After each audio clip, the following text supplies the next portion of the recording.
Hello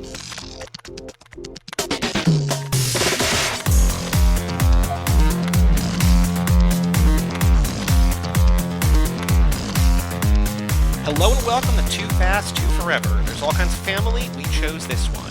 This is episode 160, Tune-Up Lap 6 Relap Recap. I'm Joey Lewandowski. I'm Joe too, and this episode is brought to you by Kelley Blue Book. Car shopping made easy. KBB.com is your one-stop resource to price your new and used or find your car's value. KelleyBlueBook.com. Well, shout out to KelleyBlueBook.com. And Joe, we are not at the end of the lap yet, but we are nearing the end of the lap. And it's kind of, I guess now that we're doing 2 a week, this kind of has like a weird, like we normally use this as the time to like look back on the entire lap, but we're not doing that yet because we still have 2 Kicking It Old School movies that I will, one of which we have announced, the other which we will announce in the back half. Also in the back half, we're going to welcome in Nico Vasillo and Kevo Reese to talk about what they know, what they are looking forward to, and what they are worried about for an upcoming lap of Too Fast, Too Forever. They're going to be with us all lap 7, so we're going to get an estimate. So we're going to look back, we're going to look forward, but first, Joe, extracurricular activities. What have you been up to since we recorded on Tuesday? As though you didn't have enough drama in your life already. I know, so I've let Joey know, in a story that's only stranger than fiction. Preface it by saying everything is fine. That's a good place to start at. As you guys know, I talked about that a couple weeks ago, my dad had a heart attack. They have a rental car place, so I knew 4th of July weekend would be very busy. So I preemptively told them that, hey, for the 4th of July weekend, I know you're recovering still. I'm going to come back for 4th of July weekend, and I'll work the whole week. I'll be back Wednesday. I know this is going to be a stressful weekend, right? And I was expecting to work very long hours to get them ready and, get through 4th of July. We made it through Thursday. Thursday was fine. And Friday morning, we didn't have a car washer, so I was washing the cars for him. It's packed. You can imagine, right? Oh, yeah. Well, I was actually just reading in our past guest Walter Hickey's Numlock News newsletter that he was saying that like rental car places in New York are really screwed right now because everybody is doing like a one-way rental where they just rent a car, leave the city without any intention of coming back, drop it off somewhere else. The average one-day rental was like, it went from like $110 to like almost $300. Oh, yeah. Because they're just like, we literally don't have cars, you have to pay us a lot of money. And so I can imagine everywhere for pandemic reason, also holiday, that like it's crazy. We have no cars to start the day. None. Not one. We're waiting for cars to come back so that we could clean them quickly and give them to the next customer. We have customers there. We open at 9. It's like 8:30. We already have customers outside. Like, he's like, look, like we're waiting for cars to come back. You can start a line here because they have a one person in the store at a time policy right now. Next person up, when we get a car back, you'll see it come in. We'll clean it for you quickly and we'll rent it out to you. We don't do really well with like the what size and stuff you rented because like there's no cars at all. If you see a car come back and you're like, I will take this car, we will rent it to you. And there's usually a line of people. I'm outside and the story is going to get kind of dark for a little bit. So I'm cleaning a car, I'm spraying it down. I was spraying every car down with isopropyl everywhere, right? Because like I'm scared of COVID. I was working with COVID, so like I'm trying to make sure every car is like, very sterilized and stuff like that. And I hear some screeching from customers that are standing in line at the store. And I run to the door and I see a man who's very large. The police described him as 6'2". The police? Ooh. On top of my father, throwing shots at him while he's on the ground. So I open the door, I see this man, I push him to get him off my father. He pushes me, I lose my glasses, I lose one shoe. This man scurries, right? He scurries out the door, and I look at my dad, and I see a pool of blood behind his head. The guy, like, tries to come back. He's like, I need my shit or whatever, and I just throw his like, I see it. I don't even know what it was. I pick up 2 things. I toss him, push this man out the door. I shut the door. The customers are screaming outside. I come to my dad. Like, that's what I'm worried about. I see that he's bleeding. I run in the back. I grab some napkins. I'm like, you need to hold these on your head. He's completely knocked out. This guy, he says, sucker punched him. He said he came in, had a prepaid reservation. He told him he needed his driver's license and credit card. The guy said, I don't have it. I paid for my reservation already. He said, well, we still need that. And the dude just decked him. We get rags, I compress him more, I feed him some water. The police show up. All the customers stayed behind to give statements to say that, like, we saw this happen. The ambulance shows up because he has a huge laceration in the back of his head. He's on blood thinners because he just had a heart attack. They're like, you guys need to go to the emergency room. And some mild side hilarity. There was a woman there, and she walks up to me and goes, I'm sorry to be selfish, but what's going to happen about my van? And I'm like, ma'am, did you just see what the fuck happened in this store? I don't care about your van.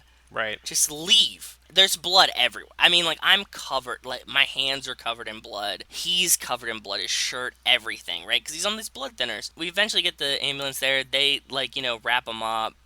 They're like, you need to go to the emergency room right now. I get into the ambulance. I ride to the ambulance to the emergency room with him. He goes through everything. He gets, CAT scans, x-rays, everything. He's very bruised up. His jaw's a little swollen. His arm is swollen. He got 4 staples in the back of his head to close the laceration in the back of his head. But overall, right now, he's fine. We were making jokes about it. I said, if he wanted 2 days off, he could have just called me. I would have worked the 2 days without him. Right. You said, if we wanted crazy stories for what have you been up to, we didn't need to go through this. Right. We closed down the store.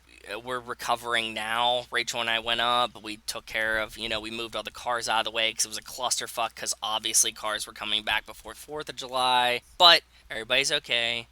I got a little muffed in the scuffle. My toe's a little bit broken. Did I send you the picture of it? No, but I'd rather not see it if it's a broken toe. I think I'm good. It's like my big toe's pretty purple. My leg's a little banged up, but like overall I'm fine. He's fine. His arm is like very purple. He's recovering. Everybody's recovering, but we're all fine and safe. The guy that punched him left his cell phone behind in the Cool. scuffle that was like, I need my shit, and I threw his shit at him. I think he probably meant his cell phone, right? It was all happening so fast, and he was running, and the people, like, the customers outside were already calling the cops. He left his cell phone behind, so that we gave the cops his cell phone, and hopefully this man will be arrested and never be able to do this again. It was a very, very scary day for me. Did you do anything fun since the last time we recorded? We've been watching lots of diners, drive-ins, and dives. We watched Hamilton, actually. So did I, yeah. The night that this happened, Rachel and I watched Hamilton. We watched it. We loved it. We cried a lot. We sang along. I want to point out, I said this to you on Messenger, but What? you,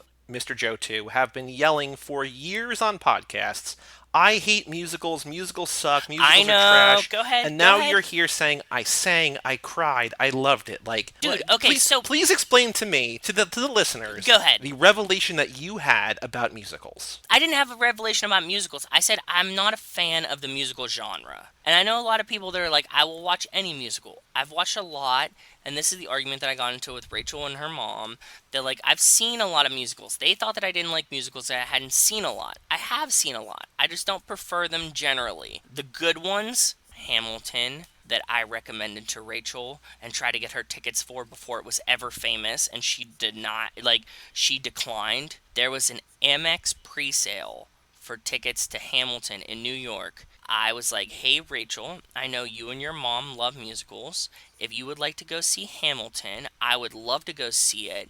I will buy tickets right now. I can get them. And she said, nah, I'm not that interested. Now Rachel's like the biggest Hamilton fan ever. I was way above the curve. I don't hate all musicals, but at the same time, like, I don't prefer that genre to any other genre of film. And there's a lot of people that are like, oh, I love musicals, and I'm like, that's not me. I like good musicals, or I like musicals that are fun. Hamilton, Newsies, High School Musical, like those ones I'll watch and I'll have a great time. Like, I don't hate them just to hate them. I just don't like all musicals. La La Land is trash, and I know that you love it, but I don't think it's that good. Subjectively trash. That was what I Subjectively was. trash. That's fair. That's fair. I don't think it can hold a candle to Hamilton, Newsies, High School Musical, even. But I've seen a lot of musicals, and like people are like, "Oh, have you?" Like Rachel will be like, "You haven't seen the good ones," and I'll be like, "I've seen it," and she'll be like, "Do you know this song?" I'll be like, "Yes, I do know that song because I've seen it. I just don't like it." But did you stay up until 8 o'clock on the night that it came out with your best friend to watch it on No, TV? I did not. I did You're not a not real do fan. that. I'm not a real fan, though. I'm not a fan of high school. I'm not a fan of musicals. I've said this. I'm like, I'm not a fan. But like, when a good one comes along and I hear the music, I'm like, oh, that's fire. Like Hamilton, I'll watch it. You heard it here first, guys. Hamilton, a good musical. Anything else of note? There is a regional grocery store in Pittsburgh. It's called Giant Eagle. ShopRite, Shop and Save, Giant brand, whatever, but it's its own. It's Giant Eagle. And they have a chain of gas stations now. They've spread. So they have Get Go is their gas Mm-hmm. station. Mm-hmm. And at their gas stations, they sell boozy slushies now to go. Okay. They're fucking awesome. 8 to 12% slushies. You can get them in a range of flavors. We got black cherry lemonade. They have margarita. They have Long Island iced tea. They have some Yinzer slushy for all the Pittsburghers. That's a blue raspberry one, Rachel said today. They're $5. You get like a 20-ounce frozen slushy, 8%. Very cool. Yeah, I was just going to ask. My number one question was going to be how much does it cost? And $5, fair price to pay. Fair price, right? Like you go into the gas station, you can get some gas, you can get a pack of cigarettes, you can get. They even have like mozzarella sticks and stuff like. It's kind of like a Sheets now, right? So Yep. you can get Yep. like all these kind of things, and then you can get a frozen Wait, is liquor Sheetz in slushies. Pittsburgh? Sheets is in Pittsburgh, yes. Okay. It's not here until you get into like Virginia. There's no Wawa's in Pittsburgh. There's only Sheets, and then you get to that gray area, kind of in the middle of Pennsylvania. What have you been up to, brother? All I've been doing is watching things, and I've watched too many things to actually talk about any of them really in depth, but I'm going to go through them all quickly, one or two sentences, just because Tell me. why not? Yeah, I want to First hear 'em. up, this week's How Did This Get Made movie, this past week's How Did This Get Made movie, is this movie called The Peanut Butter Solution, which is from 1985. This is the one I'm going to do a little bit more in depth on Okay. because it is insane. Okay. It is a children's movie in which a kid goes into a haunted house and gets scared so bad his hair falls out. And he is then approached by ghosts Okay. with a recipe to regrow hair. But he puts too much peanut butter in there, and so his hair grows and grows and grows at a remarkable rate. Then his best friend puts it on his pubes, and then he has pubes that grow out the bottom of his pants. What? Again, 12-year-olds in a kids movie. That's awesome. A Canadian kids movie, The Peanut Butter Solution, free to watch on Prime. Wow. Absolutely bizarre. Watch that. Sounds incredible. Okay. Not to be confused with Peanut Butter Falcon. Correct. Also great. Also I great. know, but not to be confused with. Not Shout to be out. confused with. Shout out Shia. I'm also cutting in stand-up because I've basically been doing like one stand-up a day. I watched Hannah Gadsby's Douglas special. She was the one, I don't know if you know, but she was the one who did Nanette. She's like the Australian comedian, I believe. I Australian don't or New remember. Zealand? No. She did this one where it's all about like kind of predominantly about the trauma that she's dealt with, and it was like this very, very heavy hitting, hard hitting, but it was really good. But it came out last year. But then Okay. she followed it up today or this year with Douglas, which was very funny, and like I was enjoying it, but I wasn't really fully on board until the end. And then she gets like real weird about like art history and like has like basically a slideshow of just insane old-timey like Renaissance art, and it's very funny there. Cool. Then I watched that new Will Ferrell movie, Rachel McAdams movie, the Eurovision Song Contest. Have you seen this? I'm sure you've heard of it. I only heard of it like in previews for Netflix.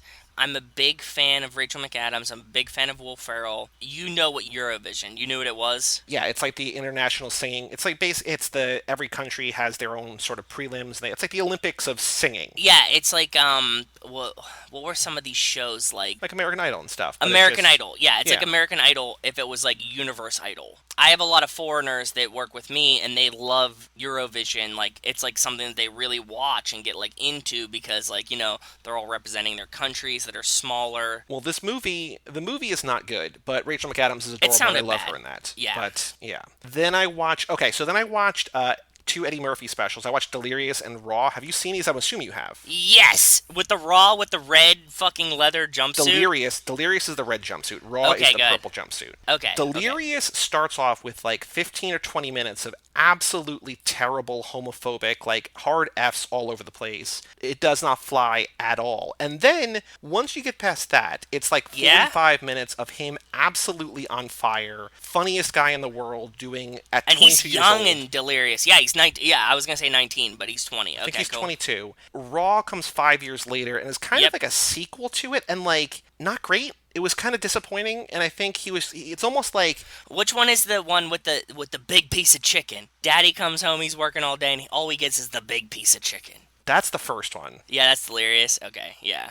Raw is good too, though. It's not when you watch them close together. It's not like it's not Okay. great. Like I would Fair. watching them together. I would watch Delirious again, keeping in mind how problematic a lot of it is.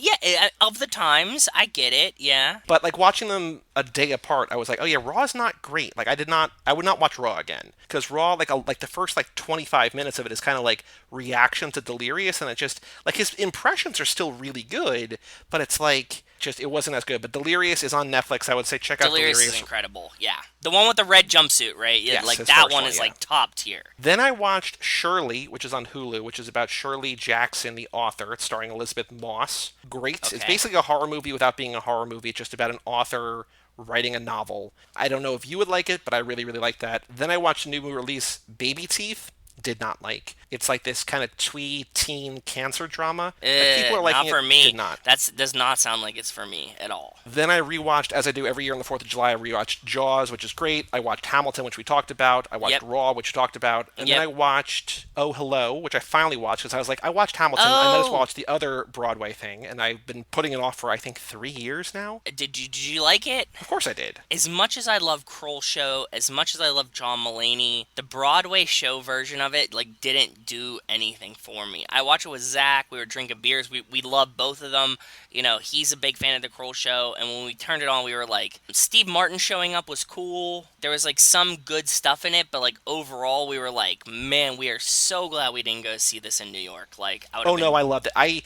It starts off slow-ish, but it gets to a point like once the actual show starts, and I think because I didn't know what it was gonna be, and so like they even make a joke in the thing. They're like, "Look at you being impressed that like a Broadway stage show has a set," because like they pull up the curtain and like there's a set yeah, there, and like I guess like everybody in the crowd, I was just like, "Oh, I didn't expect any of this." Like I didn't know what I expected. I just sort of expected yeah. them like talking like stand up, but they actually have like a show that's just like a dumb show that's like kind of based on their characters' lives, and I loved it. Like once I got into that, I was just like, oh yeah, no, I'm fully on board. So I love that. I can see Okay. why like other distillations of like Too Much Tuna or whatever on Kroll Show or just watching their stand up or whatever would be better, but this was somehow it exceeded my expectations, which are already Good. pretty high. So I loved it. That's also on Netflix too. Watch Middleditch and Schwartz instead. It's better. I'm gonna watch that soon. I've not gotten that yet. It's totally subjective, but I liked it better. There's the director Jonathan Glazer who did Under the Skin, that movie that came out a handful of years ago where Scarlett Johansson plays an alien. Okay. I watched his first two movies. He's only done three. He did Under the Skin in like 2013 ish, but then he did Sexy Beast in 2000 and Birth in 2004, and they're both great. If you're into kind of weird, like Sexy Beast is kind of like a retirement heist, one more job kind of thing, but like a little weird, like a little surreal, a little like not David Lynchy because I feel like that's a lazy Yeah. comparison, but like approaching that it's kind of a weird thing. And then Birth is a very what seems to be supernatural, weird, creepy thing that turns like deeply sort of sad by the end, which is I know I'm not really selling it well, but like Ugh. they're both great. They're both Doesn't really sound great. like anything I want, but okay. I think you would like Sexy Beast. I don't think you would like. Well, you might actually like Birth. I think of the Okay. two, you should watch Sexy Beast if you're going to watch it either. But Okay. I think they're both great and they're both worth watching. I mean, most of what I've been watching because I just like nobody's. I'm not. I mean, at least I'm not. I know people are going places, but I'm not going anywhere. Especially Yeah. now, I have the extra day off. I'm just going to sit inside, air conditioning pumping, and just watch, Cranking. watch, watch, It's watch, 100 watch. degrees So, here. Yep. so anyway, that's extracurricular activities, a supersized version. Yeah, sorry about that. Oh, it's fine. I'm gonna chop it down somehow. I guess I don't know Go how. ahead. Hopefully. Joe, we have a Patreon page on the show, toofast2forever.com. Shout out to Cassie Wilson, Jake Freer, Ben Milliman, Nick Burris, Alex Ellenin, Justin Kleinman, Brian Rodriguez of High School Ooh. Slumber Party, Haley Gerbies, Wes Hampton, Christian Larson, and Jerry Robinson for supporting us at the Thank you $5 all. level or above. Thank you Thank all you all. so much. Like I said, like we've been teasing, we are going to announce the next 3 laps to our patrons in the next couple of Oh, weeks. yeah, we are. So if you want to That's go right. on there and get a pick for each lap, you can do that at the $10 a month. I also want to remind you, and I actually did a little bit of math today just to see. Go So ahead. we have closing. So this episode comes out on Tuesday, and then in Yep. 2 weeks from today, we are announcing the Hall of Fame. So if you've not voted yet, cageclub.me/bracket. Yeah, we've been pitching it. The voting will close, I want to say like next weekend, because that's when we're actually going to wind up recording. You basically have, from the time this episode comes out, you have like a week and a half-ish to vote if you have not voted yet. If you want to vote again, whatever. Go do it. So I checked right now. So we have. I was curious about one thing, and I did not look into the results as best I could. I sort of hid my eye from it. But we have right now 33 responses, which I think is a pretty good return. Pretty good return. Pretty good number. 33 Yeah. responses. Of those, 27 people voted for 10 things. Wow. We have also in there an Okay. 8, a 6, a 9, a 5, a 7, and a 4. So Oh. 4 is the least. But yeah, so I'm very interested to see how it's all going to shake out because I have not looked. I'm going to look when we close the balloting, in a week and a half or whatever. But Right Yeah, now, if you have not voted yet and you want to make sure that the things you like get in there, cageclub.me/brackets. We please. also have an email address on the show, family@cageclub.me. And Joe, we got a bunch of emails, but they're kind of like continuation, sort of trains of thought, sort of, kind of. First up from Jerry Robinson, subject line, funny meme I saw. This is just a quick email. He What up, says, I saw Jerry? this on Facebook and it made me spit out my beer like Tej in Fast 6. Which is one of So, our favorite. Like that moment gets Rachel going every single time. Like every single time she yeah. sees Tej spit out his beer, she's like giddy and she giggles the whole time. So it's coming up. It's actually going to be not the next minute, but we're getting there almost the next Oh minute. It's in the yeah. next 2 minutes in our Fast and Furious minute. So not this episode, Yep. but the next 2 minutes. It's a picture of Jesse and a picture of Johnny Tran. Jesse says states opening. Then it has Johnny Tran COVID-19, and it just says too soon, Junior. Shout out to Wells, by the way, for his Twitter Too soon, name, June. Bird app name. Somebody posted this on my wall like at the very beginning of COVID. But like one of my friends posted this like months ago, and I also thought it was hysterical. I still think it's hysterical now, Jerry. It's great. We just didn't share it because COVID was serious, and we would laugh about that amongst ourselves. I don't want to share this on our social, but I do think that Exactly. it's funny to talk about because it's just making fun of like idiot governors who care more Yep, about I agree. political aspirations than I health. And agree. so I 100% agree. all right, then we have a bunch of emails from Nick, which are kind of all sort of continuations of one another. I sent you a couple songs that he sent, so if you want Oh to check yes, you those did. out. He says, first off, sorry about your dad, glad he's okay. Well, update. Update. Yeah, he says, my dad had a heart attack when I was in Afghanistan, so I had to come home as a Red Cross message, but everything worked Oh, out. good. Glad it's okay. Yeah, that's awesome, Nick. Thank you. That's great. Give me some optimism. I love it. He says, I'm a fan of the old country music. Actually, come from the country rap band The Jaga Boys, feat Twang and Round, called Waylon's Gone. Says there's I a don't lyric know in it that them. says Willie is the last highwayman, and then he found the band The Highwaymen, which featured Johnny Cash, Waylon Jennings, Willie Nelson, Chris Christopherson. Says Silver Oof, Stallion is a good example. that's a damn killer band right there. Then he's commenting on a picture of his truck. He says he's got a truck GPS and he uses Waze on his iPad. He's got his iPod for music, and then the phone on the other side for podcasts. So he's got four different screens there. Ah, okay. That's the all the accoutrements we saw in his truck earlier. Yes. He says, I vaguely remember the Wendy's salad bar, but only after you mentioned it. Plus, Joey had me reminiscing about Pennsylvania and growing up near Hershey. I was just talking about this when I was talking to my dad, before the whole chaos. I was saying I really have been wanting to take Rachel to Hershey, and shout out Nick might know this, but Nemacolin. Do you know what Nemacolin is, Joey? No. It's like the Pittsburgh. It's like north of Pittsburgh, and it's like the Pittsburgh kind of like couples retreat spot. Okay. My mom used to take us as kids there to go to Nemacolin, and like it's like a whole resort that has a golf course and all kinds of activities.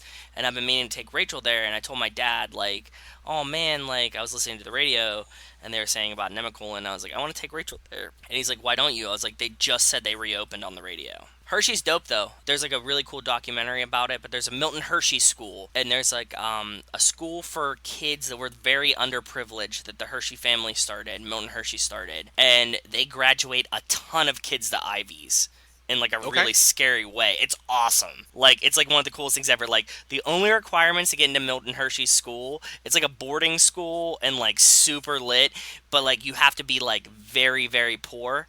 And I met some kids that went to Milton Hershey School, and they all graduated from Ivies, and they're delightful people, and I love them. I'm a big fan of Hershey and the company and what they did for the state and what they did for them. So, Cool.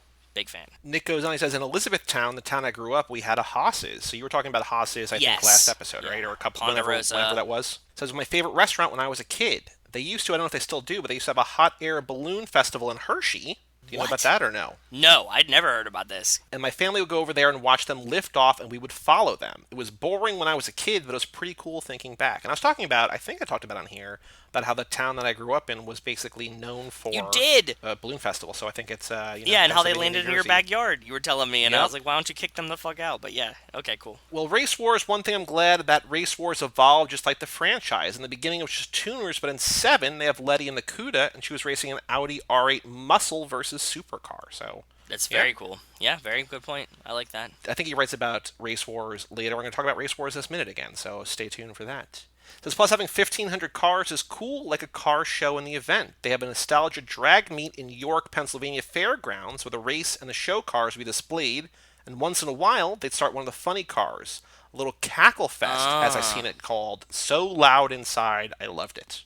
I love that name. It's like a murder of crows. Like a cackle fest is just a gathering of funny yeah. cars. When I was driving in, I passed Allegheny Speedway, which is the drag strip that my dad and I would always go to, and they'd have funny car night there, and they are Mm. very loud, so I've experienced that before. Also, in Connecticut, Nick, if you're ever around, there's one weekend that's called like the Dream Ride or something. I think I've talked about it on here before.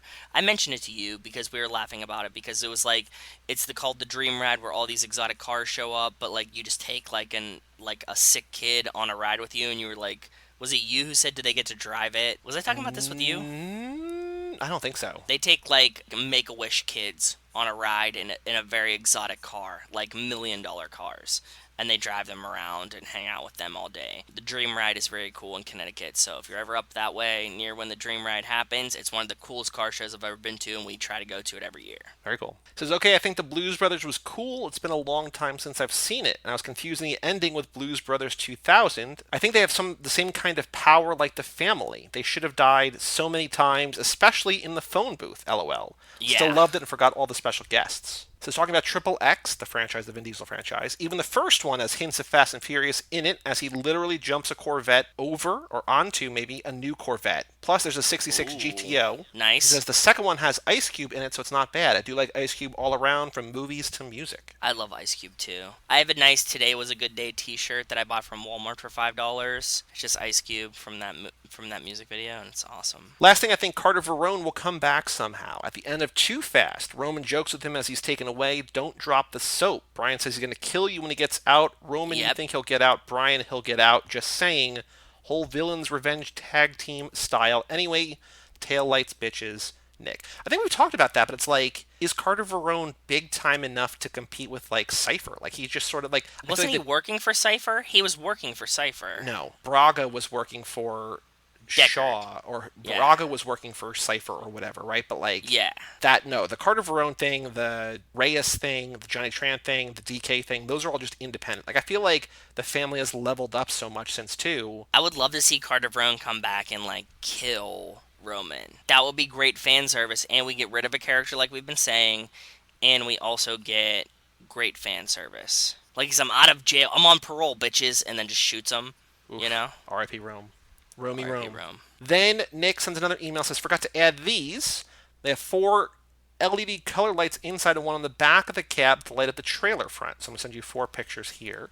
Let me see. I can change the mood. I can change it to fit the mood. Plus, they can be controlled by a remote or an app. Plus, the Iron Man Oh, sticker on my blind spot door window. We had to install a sub. The sound system in the older trucks weren't too good for bass, but now I'm bumping. LOL. All right, guys. Headlights. I'll let you win once, Nick. he has a big ass sub under his bed in here, and the dog again, and he has a big ass sub. Oh, that's awesome though. Then Nick sends the two links to two songs he mentioned, plus Chicken Willie that was on his toolbox is an awesome artist named Upchurch. So I sent the two links to you on Facebook Thank earlier. you. And then Yeah. Nick says Race Wars again. Well, now we got to the minute. I always hate to admit it. I always thought she said the adrenaline rush would be too large, not too large, not TWO large. Oh, And then okay. thought she flashed the cash and flipped him off. And there are many times of drag racing like heads up, dial in, or break out, which is the one that Joe was talking about. Usually they only have test runs beforehand. So they have an idea what it will run, and you can't break the time that you have dialed in or you lose. Yeah, like we called it test and tune.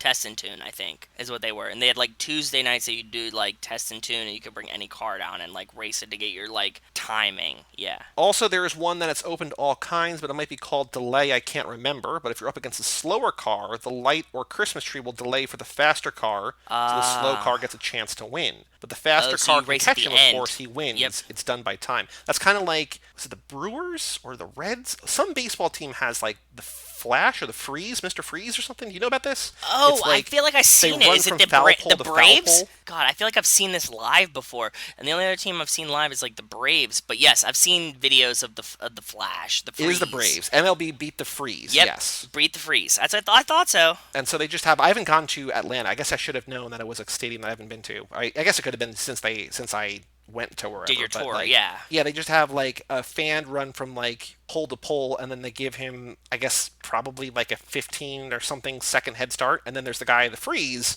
Who's Who was just just like a fast. sprinter, like basically an Olympic sprinter, who was Yeah. just in like a Charlie Day green band, but like teal like lycra bodysuit, just like Yep. blazes, and he almost always like he's lost, but he almost always wins, and it's just amazing to see like again like the faster car just like catching up and blowing Yep. by just some random schmuck. It's awesome. I could never beat that guy. He's way faster than I am. He says about Mad World, or as he calls it, Mad times 4 World. Didn't know there was an extended cut. Really, just to find the one that I got to work in the semi. I'll have to check out the extended cut. I was going to split it up between the night I got to New Jersey and when I got my back haul, but I ended up getting hooked and I watched the whole thing. Good. That's a good sign. Yeah, I cool. feel like what's weird about that movie, and we were kind of talking about it in regards to like cutting scenes out, is that like there's no real logical place to stop aside from the intermission. There's no real logical place to stop, but there's also you could stop whenever, right? Like it's not like there's a part where you're like, Yep. okay, cool. Like there's a big car chase, like we finished it, we're like back at the home base or whatever. It's like things just keep going. Aside from the intermission, it's just like stop anytime or just, don't stop at all. Yep. The girl dancing tripped me out, no pun intended, but I didn't think about drugs, but it makes sense. The Yeah. twisting girl. The old World War One plane made me laugh. It sounded like it was shifting. The whole movie was a laugh. I recognized some of the people but couldn't tell the names. I thought the cop or the chief was funny, and in the regular cut, he doesn't get to do the double pension deal for solving the tuna fish robbery. But that falls through, so he's over by the map talking to the other cops, and he stares at the word Mexico. Ooh, just like Dom Interesting. at the end of the first movie, right? Very true. Yeah. Like the In-N-Out tribute, cool trivia. All right, talk to you later. Taillights, Nick. Yeah. The In-N-Out trivia was good. And thank you, Nick, for writing in. Then Jerry sends in 2 car pictures, including one from Ileana, from his girlfriend Ileana. So we will do Oh, those so Ileana eventually. sent us a car picture. That's cool. Yeah, we've got so many car pictures that we're gonna have to get to them. I was trying to wonder, like Nico was saying, and you'll hear in this episode, he's like kind of a car guy, and I was wondering if they're going to whose side they will be on. And I was gonna I bring up the agree. games, but I was just like, I'm already confusing them, and you'll hear all this. I'm already confusing them with like the watch order, but like actually Yep. playing it back in the edit, like they weren't. I think they were just kind of laughing at just like how absurd it all is, but they The weren't like, chaos. but Yeah. they weren't like confused. But I was like, I No, don't they want to bring weren't. up too much stuff that they don't need to know. Then our last 2 emails, both from Alex Ellenin, who was What's up, watching, Alex? as you can imagine, on a holiday. There was a Fast and Furious marathon on TV. So he says, subject line, so was July 4th. He says, and obviously I'm watching the FNF marathon on TBS. Perfect. This is actually weird. Maybe Nick was watching this too. I don't know. But he says, at the end of Too Fast, Carter Verone says, I'll see you soon. So It's like now they're talking to each other. Holy Alex shit. and Nick, yeah. Just some food for thought as I usually quit paying attention by now. Gotta go. Tokyo Drift is on. I have to go on another 5 minute diatribe for the dogs and the missus about how Tool Time isn't wearing a shirt under his football jersey, and that's a grade A way to get some chafed nips. I was just watching the episode of The Office when they do the like. You don't know it, right? Have you seen it? Yeah, you've seen Correct. The Office. Nope. God damn it.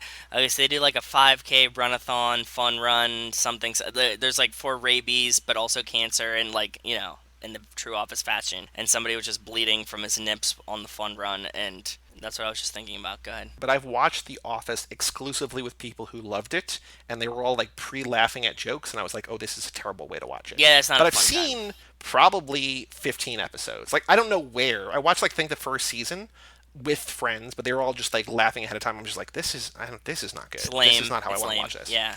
I've not watched enough, and I've not watched it like in the quote unquote right way to say like I don't like this. But as of right now, if you asked do I like The Office, I would say no, with the caveat of like I didn't watch it in a good way. Really see it. Yeah. And then the next email, our last email from Alex, the subject line is, quote, so she said you'd be here on the 7th, but we're a day ahead of you. So here we go. Ooh, so he's watching Tokyo Drift and he's thinking about Sean's dad. Go ahead. So Papa Boswell thought his ex, Yes. actually, before we get here, so I think it's the dad's fault, right? And you think it's the mom's fault. And then we agreed on the most recent time with Dan that it's actually probably just Sean's fault. Like Sean messed it up somehow. And we kind of like settled like, not that we're ever Yeah. going to agree, but like Sean goofed The somehow. dad knows military time. He's a Navy man. He's not in the wrong here, is what I'm guessing. That's okay. my take on it. And you said, "Oh no, Sean's dad fucked it up because what he says." Right. But So yes, Papa Boswell thought his ex didn't account for the time change that Japan is a day ahead. Yes. But Sean shows up on the 7th, which is actually the 6th, for the generic city in the southwest U.S. So Pops thinks he's going to be here on the 8th, but Sean shows up a day early in his mind. That's what I'm saying too. As again, I think that's what we agree on. It's just a matter of like what that actually how you interpret that, right? Like it's But Sean's dad wouldn't have messed up the timing, is what I'm saying. Like, I he's a know, I military know, I man. know. It would We have been don't like have to. We're not going to 2400. relitigate this. I know. I get it. Exactly. Also, how did Sean pay for the cab home from the airport? I doubt he had some yen just lying around. Also, I don't know about the specific layout of the Tokyo airport, but I doubt the exchange would be inaccessible for Sean by the time he realized that he needed a cab. I don't know. I think there's a couple exchanges there, and there's definitely ATMs like really close to where you'd pick up a But taxi. can you like put an American credit card or debit card in Yep. and get out Japanese Yep. yen? 100%. Oh, okay. In Cool. every country you go to. So it might make sense to say this for the next Tokyo Drift episode. Just want to get these thoughts out there. Well, no, I mean we tackled it. So So this is why I carry, all my Miles heads out there. Shout out Justin. If you have a checking account, I highly recommend the Charles Schwab High Yield Investor account because you pay no ATM fees and you get a really good exchange rate. So when I go to any country and I need cash, the first thing I do is I go to an ATM, use my debit card, get out like, $100, dollars of whatever their currency is, and you just, pay the exchange rate and you're fine. I do realize that's all the emails, family@cageclub.me if you want to email us. But I did realize that there's not really, it's a kind of a story. It's not like an extracurricular activity, but it's something, it kind of is. But I had a real crazy revelation that is tied to the What? show. So obviously we know our friend and fan and listener Wes Yeah. has the Back to the Island Twitter, where it's the or Back to the Island, which is the fan-based Twitter account Yes. for the podcast Back to the Island, which is a Lost rewatch podcast that's hosted by two musicians, right? Yes. Wes has said in the past that they're, the musicians Jeff and Chris and blah, blah, blah. This past week on maybe Wednesday, I think Wednesday, this musician Jeff Rosenstock did this thing where he was accepting for $2. You could request a song, and he would put all the songs in your name in a bucket, and he would draw out names of songs and whatever. And he would play that song. He did like 20 songs live on Instagram, and all the money went to like Black Lives Matter and associated charities. Very So it cool. was a great idea. He got like what seemed to be hundreds, if not thousands, of things. So he made a good amount of money to help the cause. I click on this Instagram live, and it's like followed by my friend Tom, who I've talked about before. He's on Tub Talk, and followed by someone else, and followed by Wes. And I was like, okay, cool. And like this is a musician that my friends, the Tub Talk friends, love that they've gotten me to listen to. He's like this punk rock guy. He's like in a couple different bands that they love. He used to be in this band called Bomb the Music Industry. I think he Okay. was in or associated with this band Andrew Jackson Jihad, which they have changed their name to AJJ, so they don't have Jihad in their name. They just abbreviated it. Fair. But Yeah. he's been in a bunch of different things, and my friends love him. And I'm watching, and I'm like, why? Like Wes, and I'm like, okay, hold on, let me do a little bit of searching. So I go on Wes's Twitter, and I go to the Back to the Island, the main Twitter, and it says hosted by Jeff Rosenstock and Chris Darren. And I Yeah. was like, holy shit! So like, I have two kind of simultaneous conversations going on. It's kind of like the Tuco Braga thing, where it's like you're Yes. talking about the same guy, but I never made the connection. Because like Wes has just said, oh, these guys, Jeff and Chris, they don't really give a shit too much about the podcast. They like doing it, but it's not like a priority because they're musicians. And he just Yeah. referred to them as Jeff and Chris. And then I have, on the other hand, I have my friends who are like, Jeff Rosenstock is this great musician. Like, you should listen to his new record. He's like this great punk rocker, whatever. And so I'm like, wait a minute. I kind of have like a beautiful mind Pepe Sylvia moment where I was like, wait a minute, this Yes. is all the same. And so my friend who's like in the Instagram live, I was like, oh, wait a minute. So one of my friends we've met through the podcast like is close with these guys, and I was like, Wes, like what's the deal? And he's like, oh yeah, no, like we're like fans that became friends and blah blah blah. And I just had this like, I was like, oh holy shit. So like I was gonna go like Wes has talked about how the podcast has gotten to the point where like they only have one more episode of the show to watch. Yes. And they want to do like a live taping at some point in New York Yes. City for I don't know if they're from there or whatever. They want to do a live taping in New York after everything calms down, goes back to normal. They're gonna do some kind of concert, and I was always thinking in my head like, well, if Wes and Mrs. West fly up here, I'm only an hour away. Like I would just go. Like I don't really give a shit about. Like I don't know who the musicians are, but like I would go I'd to hang come out with join. them, and like I like Lost. Same. And then I was like, wait a minute. So now it's a musician that I like, that my friends love, And I was like, oh, so now like they would want to go too. Like they might not know about like the Lost thing, but if there's a concert or whatever, so I was like, oh, just like minds and worlds melding and colliding. I was like, oh, like That's it's all awesome. the same Jeff. I just never had the context for like who Jeff was. So I was like, That's oh very shit, okay. cool. Wes, if they have it and they're going to New York, let us know. I'll come down from Connecticut. Joey will come from New Jersey, and we'll all meet there and we'll hang out and drink beers. Yeah, Well, with I mean, masks on. or not drink beers because I know you have a shitty palate and you don't like to eat things, but sure. Yeah, we'll have some cracker original combos. Some saltines. We'll just eat saltines together. On the streets, any Fast and Furious news that you have seen, heard of since last time? I don't think that I have. Plus, again, it's a No, holiday week. There is no. news. There's not rock the vote news, but there is news that I do not want Oh, to cover, but we have to mention, and I want to just say in good. advance, Say it. I know you love him, but like, fuck all of this. Kanye West is officially running for president, which, like, fuck Which right doesn't off, mean man. anything. It doesn't mean anything though. I mean, like, is he really running for Well, president? so Like, that's you the start thing. your It's like there's all different campaign stuff. and like, I mean, there was also like he wore the MAGA hat for a while, but then you look at his campaign donations, and he donated $0 to anything Republican. He donated like yep, millions of dollars to Democratic candidates and stuff like that. But I don't know. I mean, he's just the provocateur and the artist or whatever. he's an artiste. He is an artiste. I'm But a big like fan. anything he's doing here is not going to hurt Trump. Yeah, Just stay out of it, man. I think he's just having fun. I think he's just being a typical Gemini and just like late to the game and just trying to get involved for no reason. And I think that he can cause bad things, but I don't think that's his intention. But at the same time, like I think he's like, I really think I could win if I run in July. No, I think it's just an ego thing. Like he's just like, Yeah, look at me. exactly. It's the same. But again, we're not going to cover that. I'm Nope. glad that he's not in the movies because then we would have to cover this whole bullshit. But like, god damn it. I love Kanye as much as Kanye loves Kanye. The only other thing to do before we take a break is the Fast and Furious minute, minute 72, a minute I called See Ya.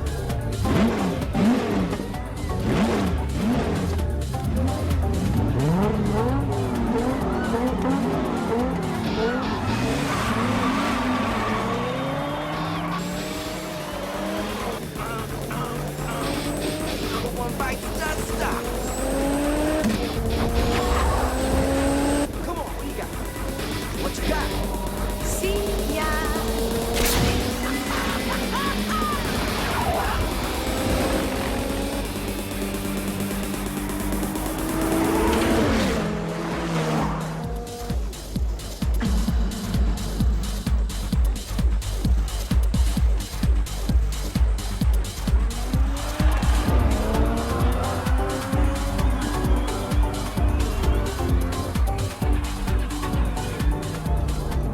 So in this minute, the Rasta Racer, still unfortunately named, blows Letty kisses, she shrugs it off. The race begins. Rasta Racer sings, another one bites the dust, then promptly loses to Letty. We then Yep. see the size, scale, and scope of race wars as we see Brian pull to a stop outside what we will learn next minute is the DT Precision Auto Shop trailer. So we just see Very him kind true. of pulling around. There's a bunch of cars. We talked offline. We talked before we started recording about how this is another beautifully self-contained minute, which is Yep. nice. But also, there's not a lot that goes on here. Like there's not a lot to talk about. It's not. I Anything that you want to know. make note of in this minute? The funny thing is that Letty has like a printed tape, label gun, NOS notifications on her buttons on her steering wheel, which I find really funny because like does she not know it's NOS? Does anybody else drive her car that would need the instructions to use NOS? And why would you label it like if they didn't know what NOS was? You know what I mean? There's so many Right. questions I have about that. I think it's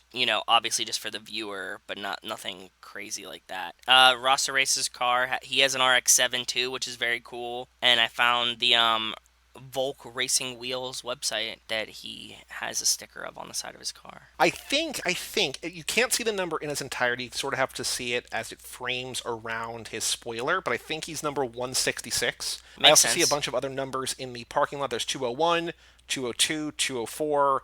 We know that Letty's car is 207, and I Yeah. think I see 380 as well. So again, they're kind of all over the place. I don't know, but I think Ross the Racer is 166. And then the car that goes, I don't know. It just there's not a lot of variety there, but I guess it also kind of makes sense. I don't know. Yeah. The only thing that I want to make note of particularly is what I think the trivia question is going to be is I was like, I wonder how many times we've seen Nas used in this movie so far, and I went back through the notes, and unless we missed writing one down, which I don't think we would have, this is the third character and the fourth use of Nas. In the first race, where Dom beats Brian, Yeah. Brian uses Nas twice, and Dom uses I think a double shot the one time. So there's three uses there, and this is the fourth one, third character. So like Interesting. for how often Nas is referenced and key part of like fandom and trivia and all that stuff in the franchise, it's not really that commonly used. And I was just wondering. Also, I did want to point out that as I was searching through the document for NOS, there's certain other words that came up, but like the funniest one that came up was cappuccinos. Yeah, you can't spell cappuccinos without the word Nas, which I think is a very funny. Like, Oh, of course you would use interesting. cappuccinos because it's got Nas in there. Why not? Yeah, why But not? unless you have a better idea for a trivia question, The only other trivia question I had in mind was what song does Rasta Racer sing? I thought that too, but I had your voice in my mind like, nah, too easy. Yeah, so that's what I'm saying. Like, that was the only thing I could think of. I like your how many times Nos has been used by the time Letty uses it in Race Wars, but what is your wording of it? Let me see. Including Letty's use of Nas in this minute, how many times have we seen Nas used in the movie so far? That's perfect. But now the question is, because we see Brian use it twice. Are people going to think that's once or twice? That's twice. He presses the button twice. He uses two Nosses. So That four. counts. Yeah, Okay. that's four. So how about we do 2, 3, 4, and 5? That's perfect. I love And the it. answer is, of course, 4. Tough one, but I think it's easier than the what number is Letty's car at Race Wars, which again, like looking at the number on the car, you're like, is that right? Yeah, exactly. So let's take a break. Hear another word from Kelly Blue Book. We'll be right back.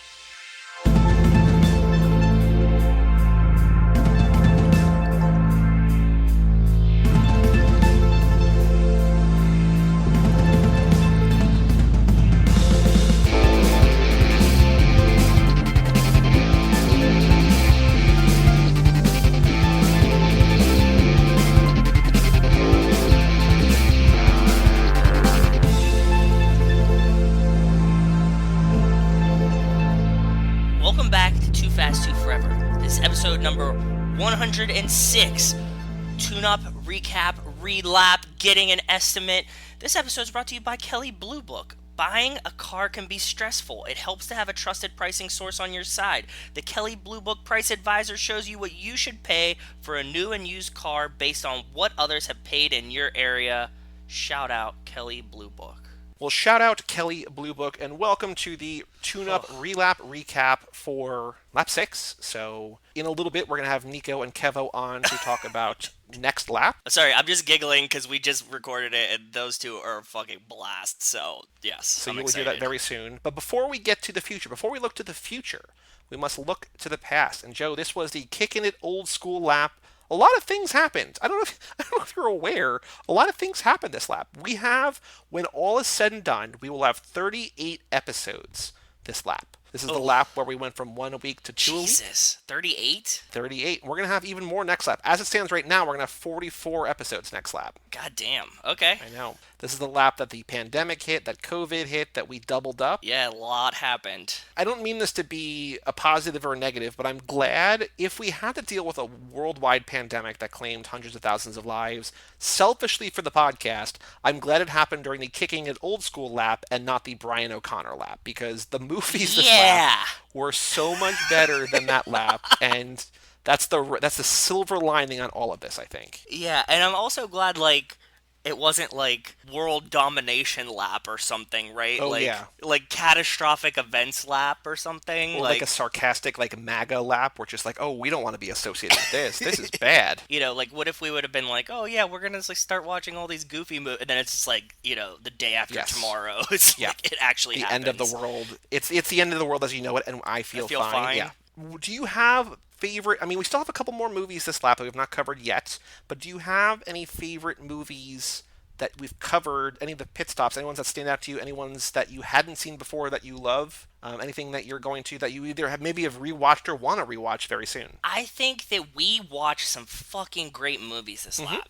Like some top tier ones. And just because it's recent and because it left such like a huge mark on me, I think To Live and Die in LA, like Ooh, holy yeah. shit, like that was such a great movie. Vanishing Point, for I'd never seen it before. That one was killer. I'm glad that we watched through some of the classics like Bullet and stuff like that. Even Dirty Mary Crazy Larry, the original The Italian Job, dude. Like holy shit, when we found Yep. that one, that was Yep. like top tier movie. There's many movies that we watch this lap that like I'm like, man, I want to put these all in one playlist and just watch through them over and over again because they're just a blast. Yeah, these are all very much your dive bar movies on Right? repeat playlist. Yep. Exactly. I love it. I don't think that there were any movies this lap that I didn't like, which is surprising. Well, wait, was Bloodshot this lap or did Bloodshot not this lap? I mean, even if it was, it doesn't really fully count. Oh, it definitely was this lap because it was in pandemic, so Yeah, but it wasn't like it wasn't a classic car movie. it wasn't a class. It wasn't part of the theme. We did it because it came out. I liked Bloodshot. Even I didn't even find that too bad. I know that you weren't a huge fan of it, but like it Yeah, I mean, wasn't I didn't awful. hate it, right? That's I what just I'm didn't saying. love it. But yeah, we've had great ones. I think, to your point, To Live and Die in LA was a movie that kind of really kicked my ass in the best way. We're recording this. This comes out on Tuesday. This Friday's episode of Hanks for the Memories that Mike and I are going to do is the movie Extremely Loud and Incredibly Close, which is the Tom Hanks 9/11, where 10 minutes in, Tom Hanks dies in 9/11. And Ugh. it is the most misery porn, bullshit fucking movie I've seen in so long, and I hate it.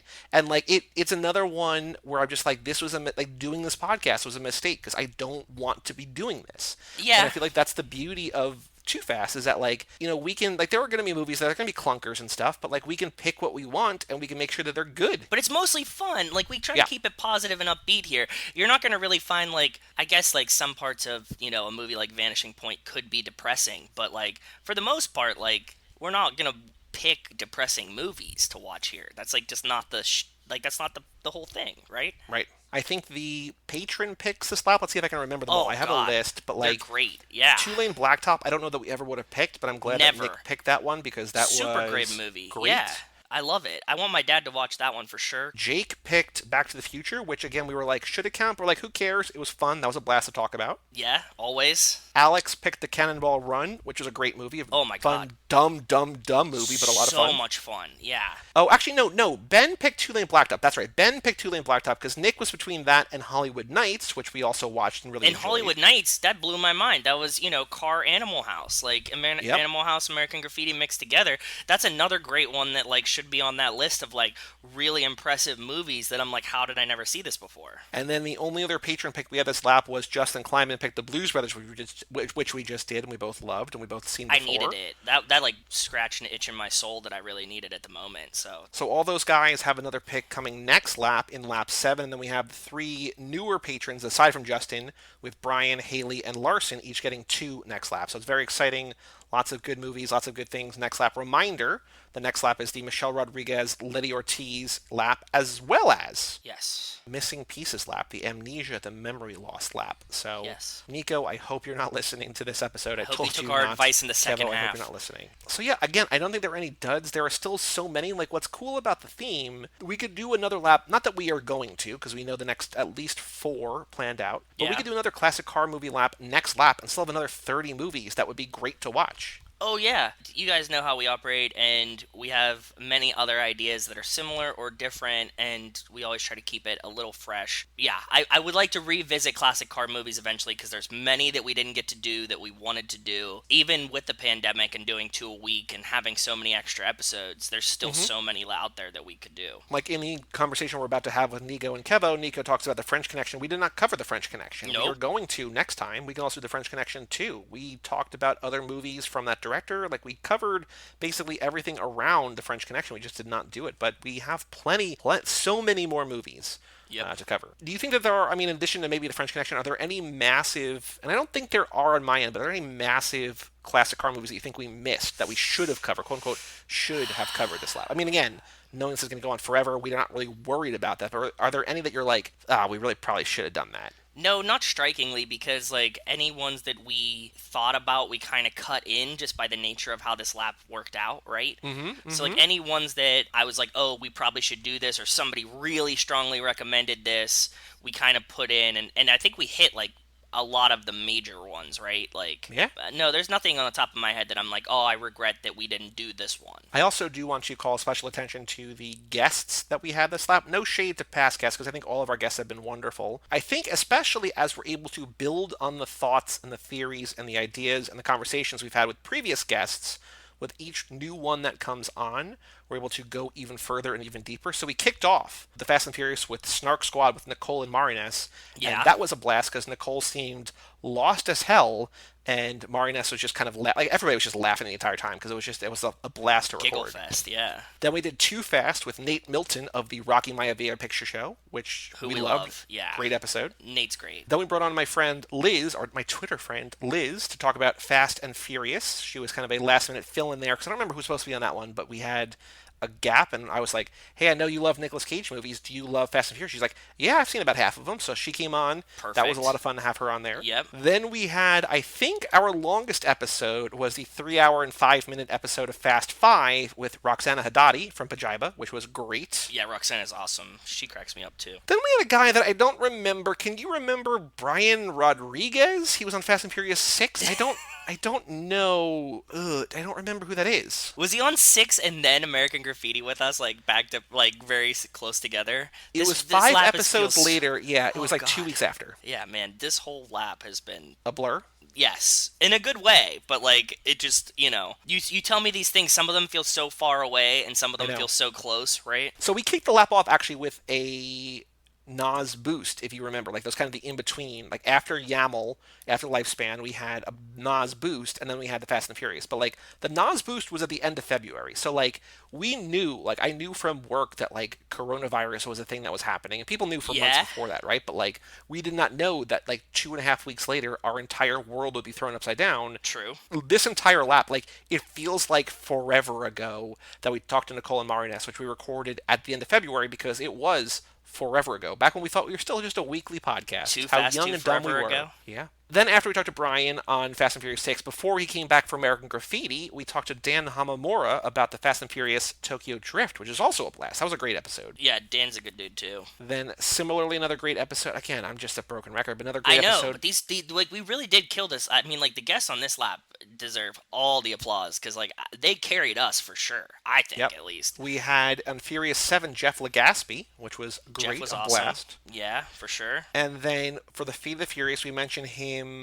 Oh, we mentioned him in the Nico and Kevo part because he gets the same character as I think Nico got. But we had another wildly long episode, 2 hours and 58 minutes, with Brian Silliman talking about the Fate of the Furious, which kind of broke my brain and made me love the Fate of the Furious even more than I did. Yeah, Brian's like top of my list for people that I want to have back and to have a beer with right now. Even though there's Corona, because he's just like a hilarious dude. I'm sure you got it from the episode, but like Yeah. he genuinely cracks me up. So And then our most recent guest, not counting Mr. Mike Manzi, who was on our last episode, It's a Mad World, we had on Garrett Smith of Hobbs and Shaw for another wildly long episode, 2 hours yeah. and 59 minutes. So we had basically three-hour episodes this lap. I am so sorry. but they were good, and Yeah. Garrett gave us that great new theory that he had, Yeah. like on how he wants to continue on the franchise that I will never forget, and I've been talking about for the past week since we recorded with him. Sons of the Furious Race Wars. It's perfect. And then we're going to have, I don't want to tease too much, but we're going to have, of course, to keep up our tradition,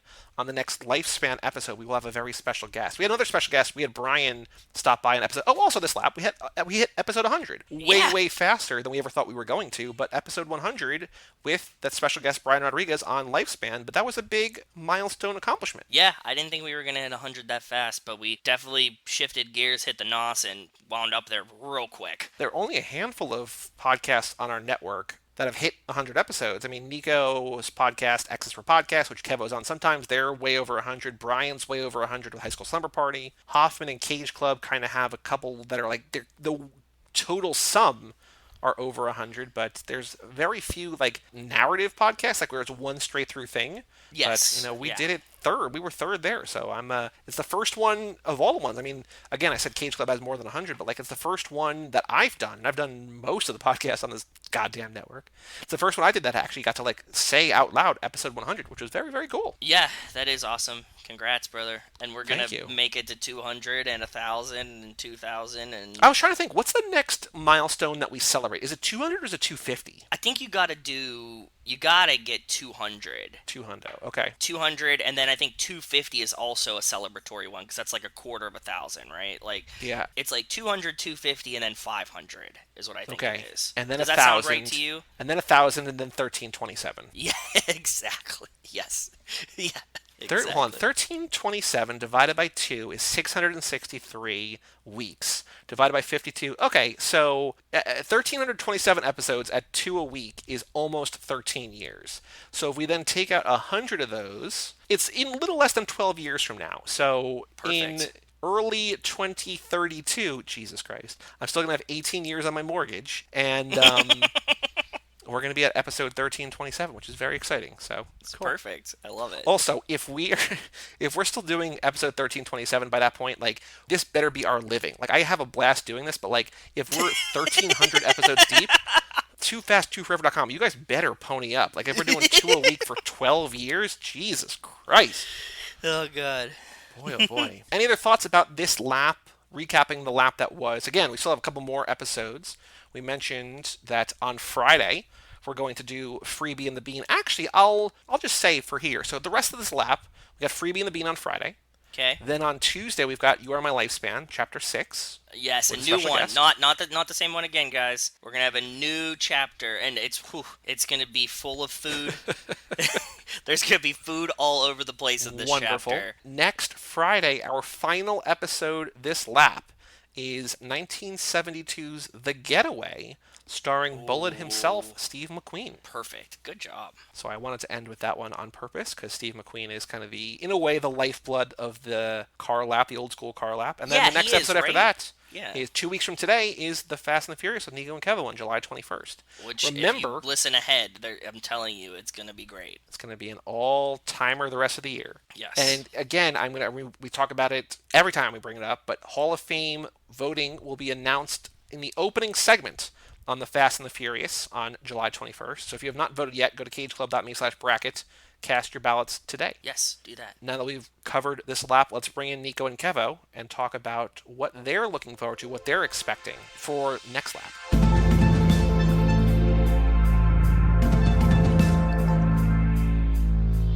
Joe, we are now joined in the middle of this episode to get an estimate, to figure out what these gentlemen know about the next lap. They're going to be joining us all next lap. We have with us Nico Vasillo and Kevo Reese. Hello, guys. Welcome. Hey, it is incredible to be in the bucket seat of this 67 convertible Mustang we call life. Yeah, that holds up. And may our rims never fall off. Or something. Is that a thing? Do rims fall off?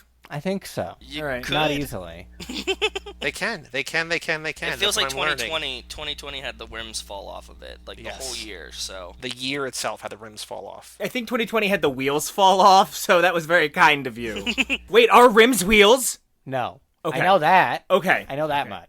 I think the wheel would be the whole tire rim assembly. It's the whole Yes. wheel. So Yeah. the wheel is like the sum totality, and the rim is like the shiny outside. So the hubcap. The hubcap is the rim. yeah, Yes. kind of. It is, but it's not. It is, but it's not. I It's fucking hate this already. for his sake. Yeah. All right, next lap, just joined by Kevo, because Nico already quit 1 minute in. So now the first question for you guys, and I think I know the answer, but I want to get clarity. Have either of you seen any of these movies before? Absolutely not. Oh, I'm so No. excited. That's the best answer you could have given us. I'm so excited to go through this with you. I paid attention to 10 minutes of Tokyo Drift on HBO once like a decade and a half ago because Perfect. of Lucas Black, but that's it. Okay. Oh, I thought I'd seen the second one because I remember seeing a movie with. So here's the thing: for a really long time, I didn't see movies. I attended films to get somewhere in the dark. Yes. And so I remembered seeing a movie involving Vin Diesel and a car, and then not a lot of movie and no Paul Walker. So I assumed that was a Fast and the Furious movie, and then no. that was like 20 seconds of one of the triple X's. Okay. Yeah. Okay. A different movie, different franchise altogether. Perfect. All together. Cool. I'm just excited for the part where The Rock turns into a car. Yes, it's coming. It's in movie 8. I don't want to spoil it, but it's in movie 8. He becomes a car in movie 8. The Fate of the Furious, and also the one where The Rock is a car.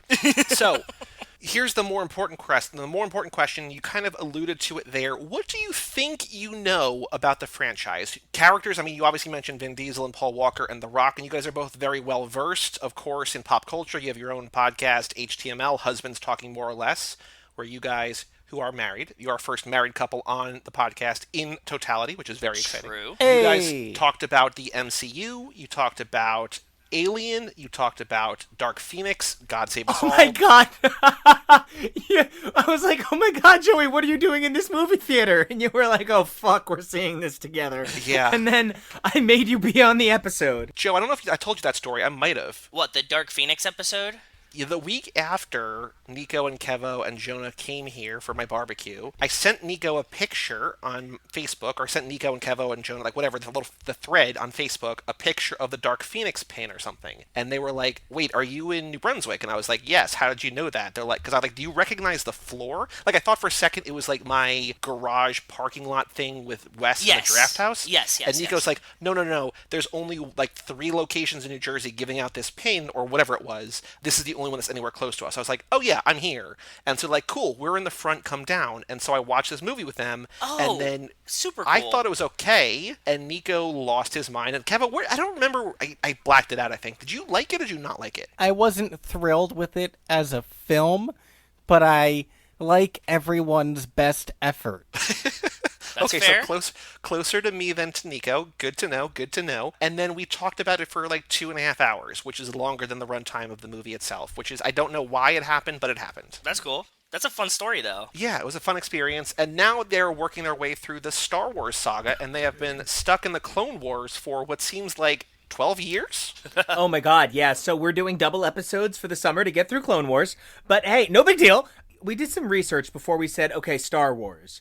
We talked about The Matrix and Twin Peaks, and we put together kind of like a portfolio of different franchises that we might do. I had been, I guess, kind of drawn to this one a little bit. I'm a humongous BT fan for way longer than makes sense. It's awesome. I was, considering doing the Fast and the Furious, and Joey was like, well, don't wait and do it with us. And I was Yeah. like, that sounds great. Yes. So, I mean, I'm kind of being funny, but my understanding of this film franchise starts somewhere around like Con Air and The Rock, and it sort of includes all action movies. Like, I mean, I also think sometimes that this is like a slightly more Latin, teenage-ier, One Tree Hillsier, kind of Ocean's 11.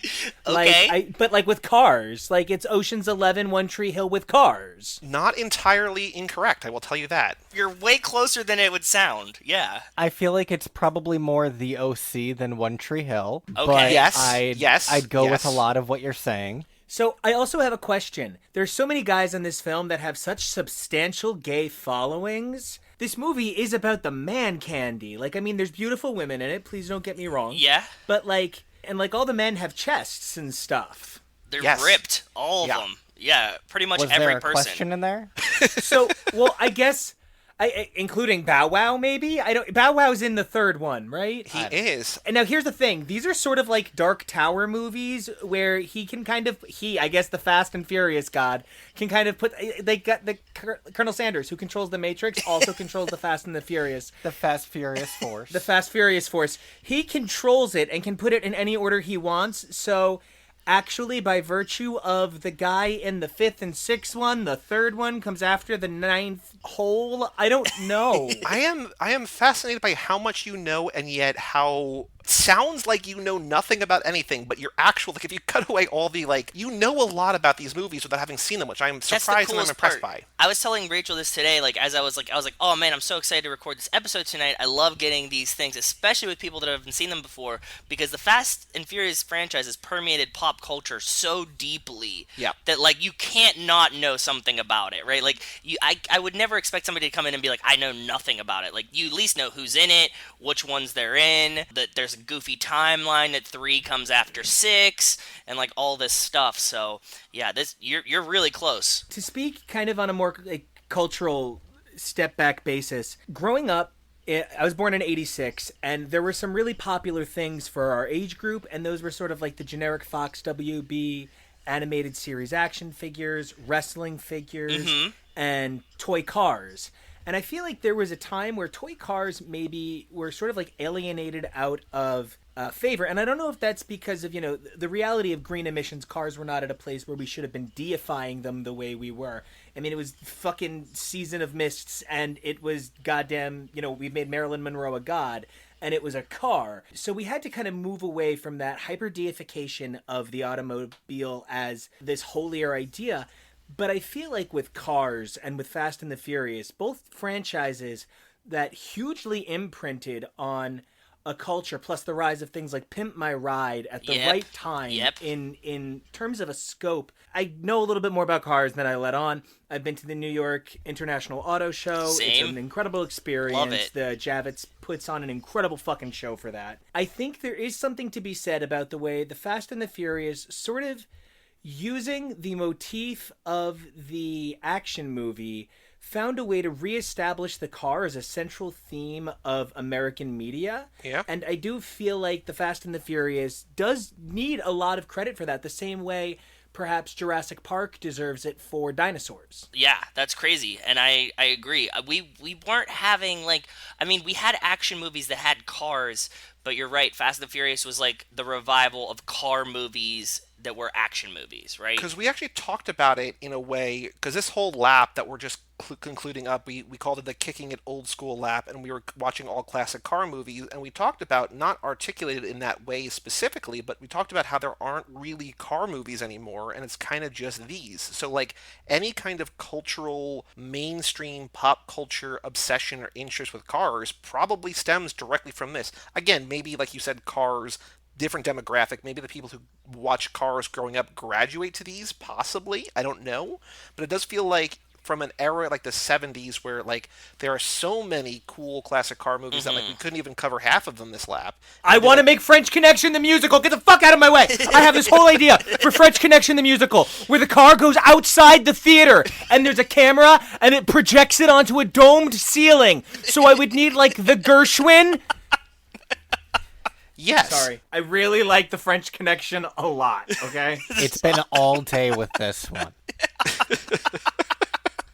So I, as you listen to these episodes, I want you to feel sorry for me who has to edit them and Kevo who has to be married to Nico. So just keep that in your thoughts and prayers as this goes on. He doesn't go to sleep.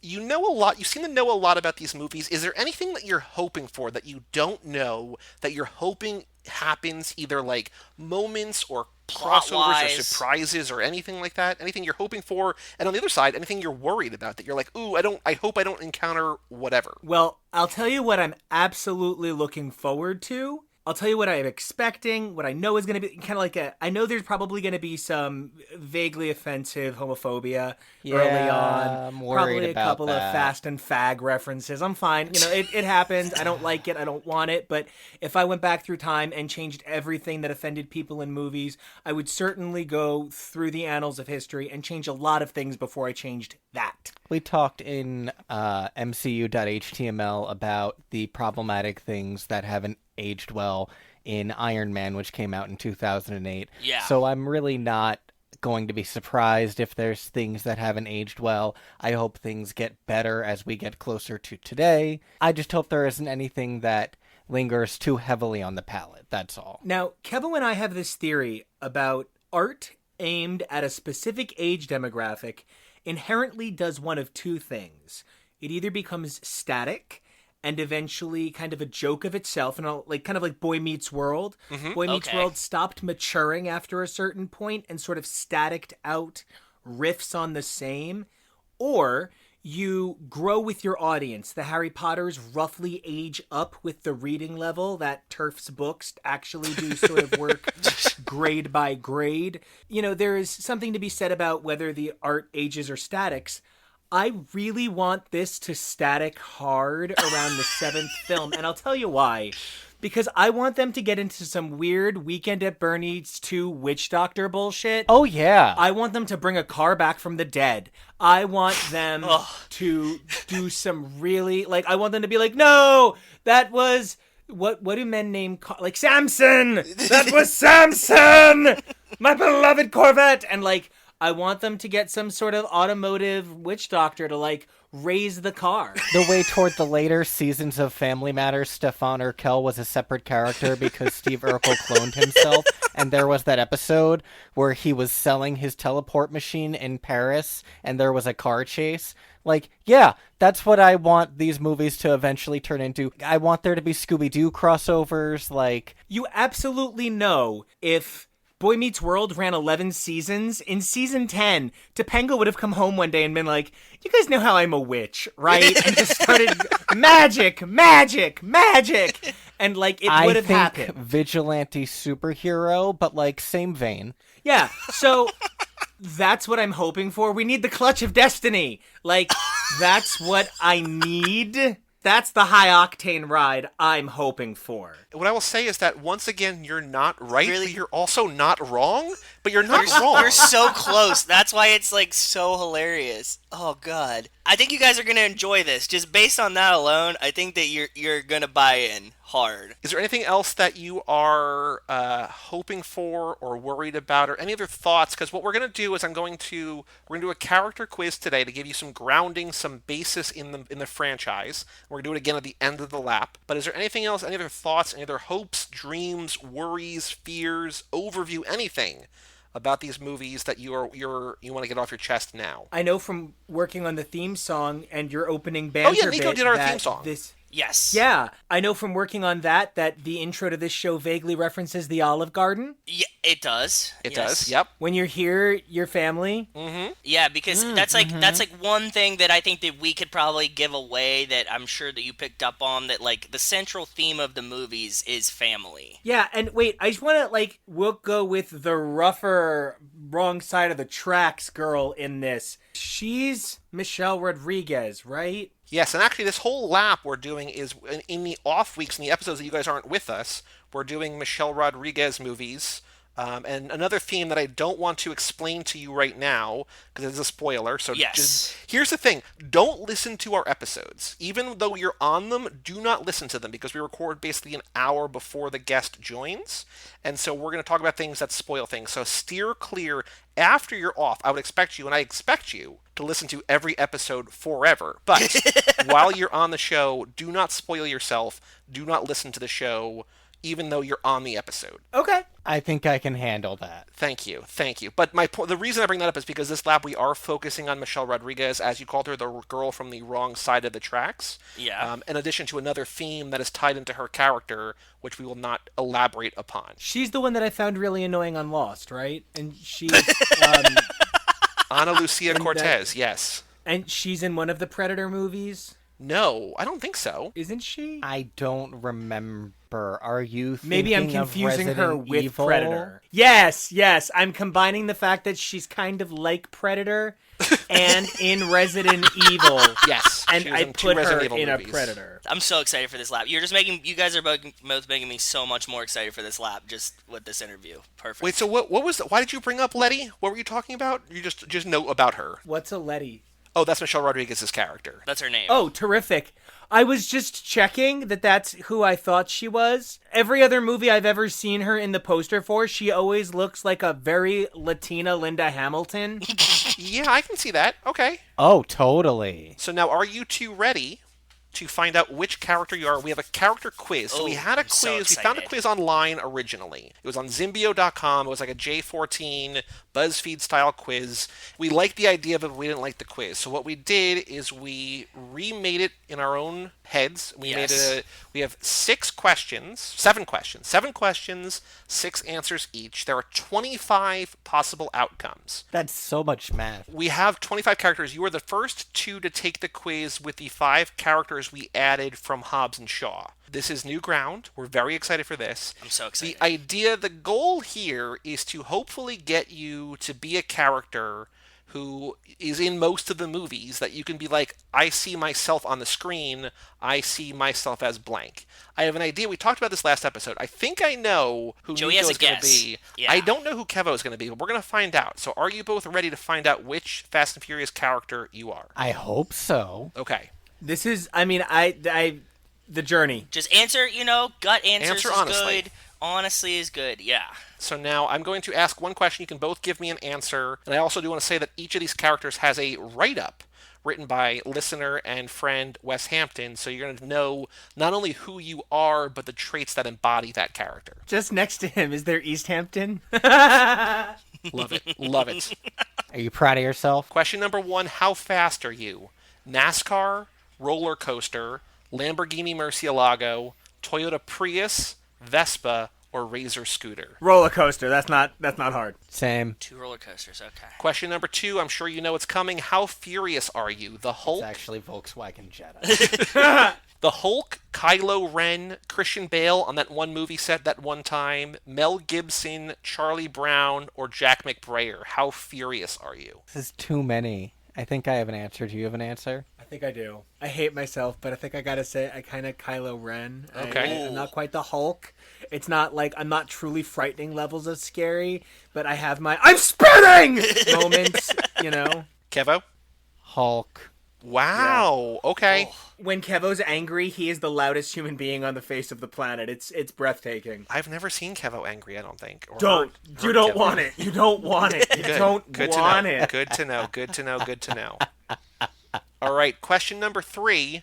We're having a barbecue. How are you helping? Manning the grill, saying grace, kicking back with a beer, babysitting, being the entertainment, or sneaking a snack? Hi, my name is Nico, and I'll be the entertainment for the evening. That is the easiest Okay. answer we'll have all night. Perfect. Kevo? I want to say snack, but I'd also like to stealth in I would probably ask what I can do. Well, that's not an answer. So, unfortunately, it's I not a get choose that. your own adventure, really. We should have that as an answer. Like the whatever you need, I'm here. Like, jack of all trades. I love this idea of write in, choose your own adventure answers. Like, We have a lot of questions like that you'll get to do this. Yeah, as we I go love through, that. as we go through the actual podcast episodes, there's going to be a lot of those kind of questions. But this, it's a very set in your way. So, Kevo, would you say sneaking a snack? Is that what you think? Is that your final answer? Yes. Okay.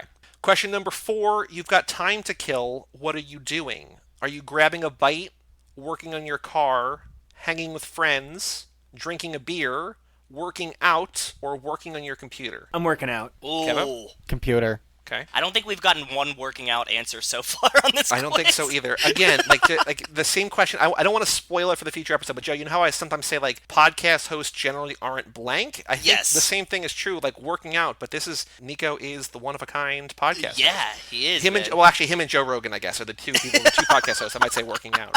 And Jonah and Kyle and Maddie. The 4 of us go Okay, to the gym fine. together. I get that you have friends who like working out. I get it. Okay. Now, I hope this next answer is true for both of you, but please describe your wedding. I'm never getting married. It's just me and my partner. It's us and our families. It's a backyard country affair. Everyone I know is there.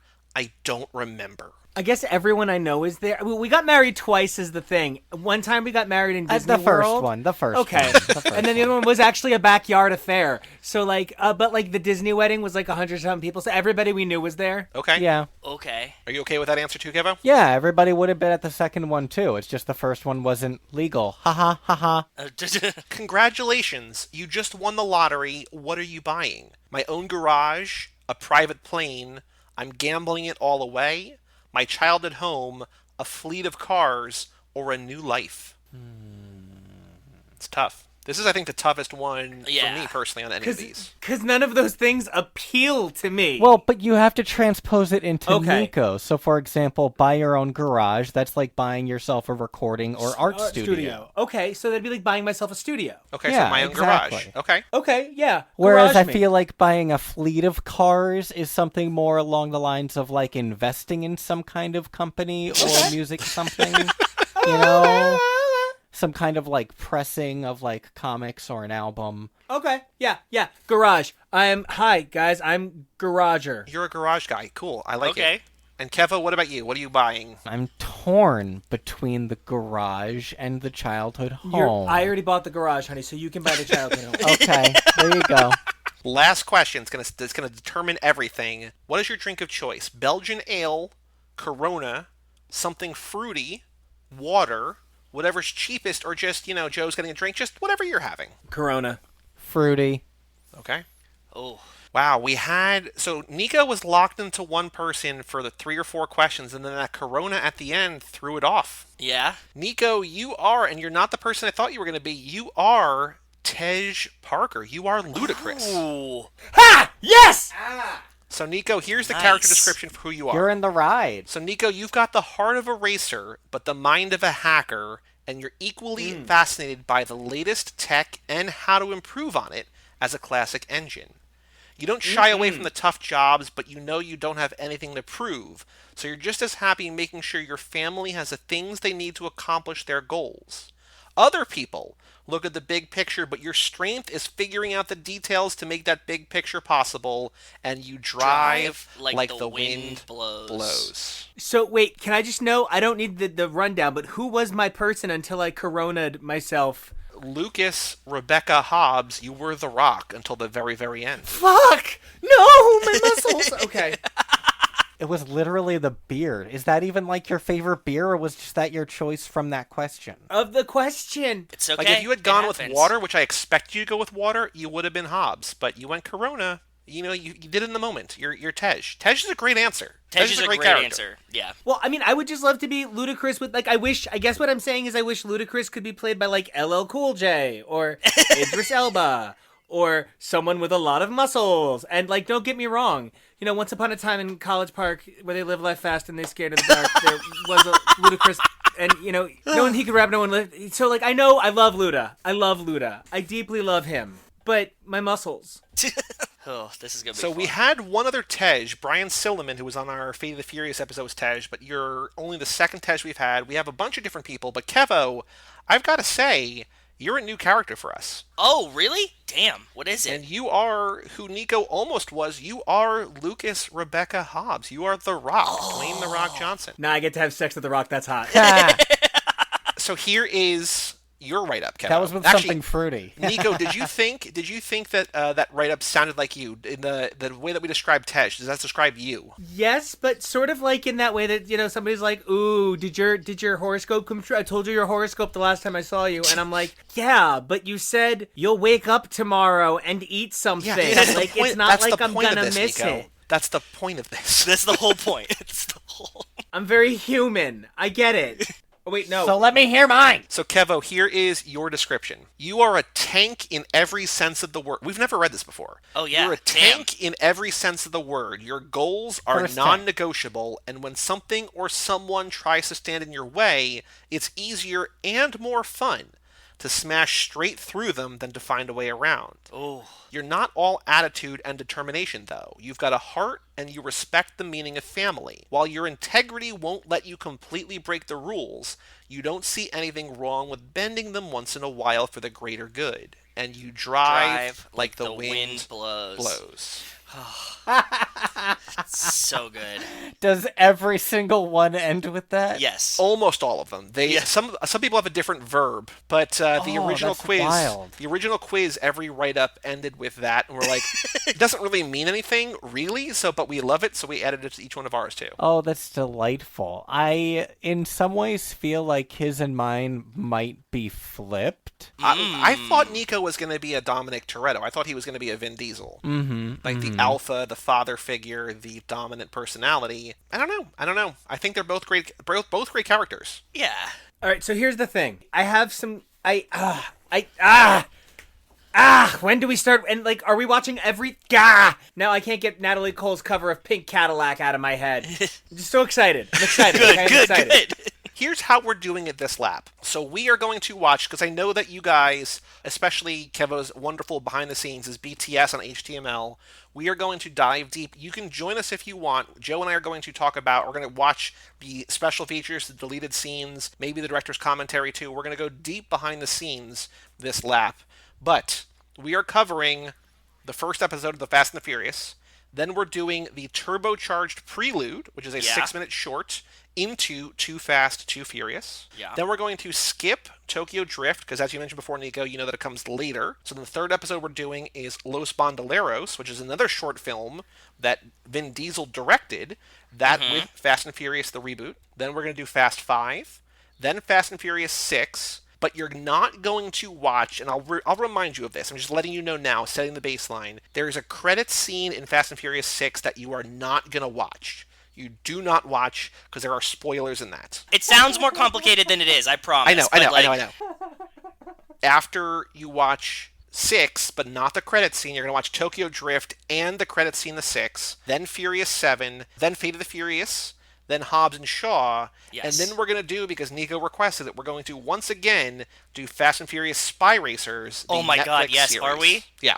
Spy Racers was a blast. I'm excited to rewatch Spy So Racers. I want you to know that the first episode in this lap that you guys are going to join us on is on July 21st, and the last episode is December 7th. So this is going to run a long ass time. So you're in for the long haul. Yeehaw! Are you buckled up? Are you strapped in? I am fuckled the buck up. Cool. Tej does not show up until the second movie. So Nico, you have a movie off to not get your hopes up to see you on screen. But in 2, he shows up, and then Kevo, The Rock, shows up in 5. So you'll take a look on the 4th one that we're covering in Fast 5. That's when The Rock shows up. So Yeah. be prepared, and that's maybe, kind of, hopefully, see maybe who you are on screen. Hooray. Anything else that you want to say before we say goodbye to you? I and have a finish up question this for them. episode? I have Oh, one go question it, for go them, it, and go it's for it. from our normal interviews. But I just want to hear their answer before they've watched anything. Can I ask it? Which one? What does food all over the Oh, place yeah, okay. mean to you? Okay, so in the first movie, there is kind of a throwaway line. We don't have an answer for what it means, but say,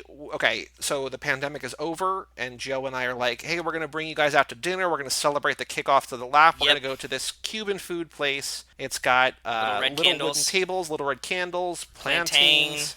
It's got food all over the place. What do you think the phrase food all over the place means? So, as a Cuban Okay. and someone who goes to Cuban restaurants, Okay. the table really is covered in shit tons of food. Okay. That Large you ordered, or that portions. they just bring to you? That's edible food. You get like your course, and then there's the rice that comes with it. Like you get things, and like you always get drinks, and like it just sounds like a full table. It just sounds like a real fucking full table. Okay. Keva, what about you? If you heard it described that way, what would you think that is about a restaurant? I do have to say, with the way that you described it and having married into a Cuban family, I would have to agree with Nico that is sort of... It's just the thing Auntie says. And I think based on what I do know of these films, and as you have said that they're about family, and the way that this is probably a regular place that they go to, where they probably know the owner and give them hugs and kisses and all that sort of thing, I imagine it's one of those places where they don't just bring you the food you ordered,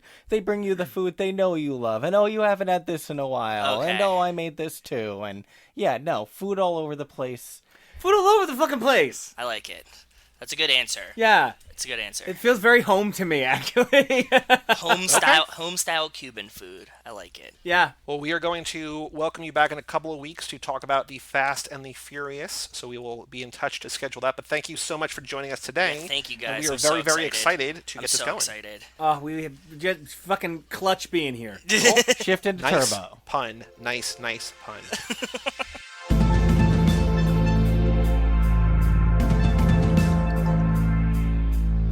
Whew, oh boy, that was a lot in all of the best ways. So, whoo boy. How funny was it when they brought up Letty and then they said, "I don't remember" right afterwards? I was like, oh god. I was like, fuck, they know.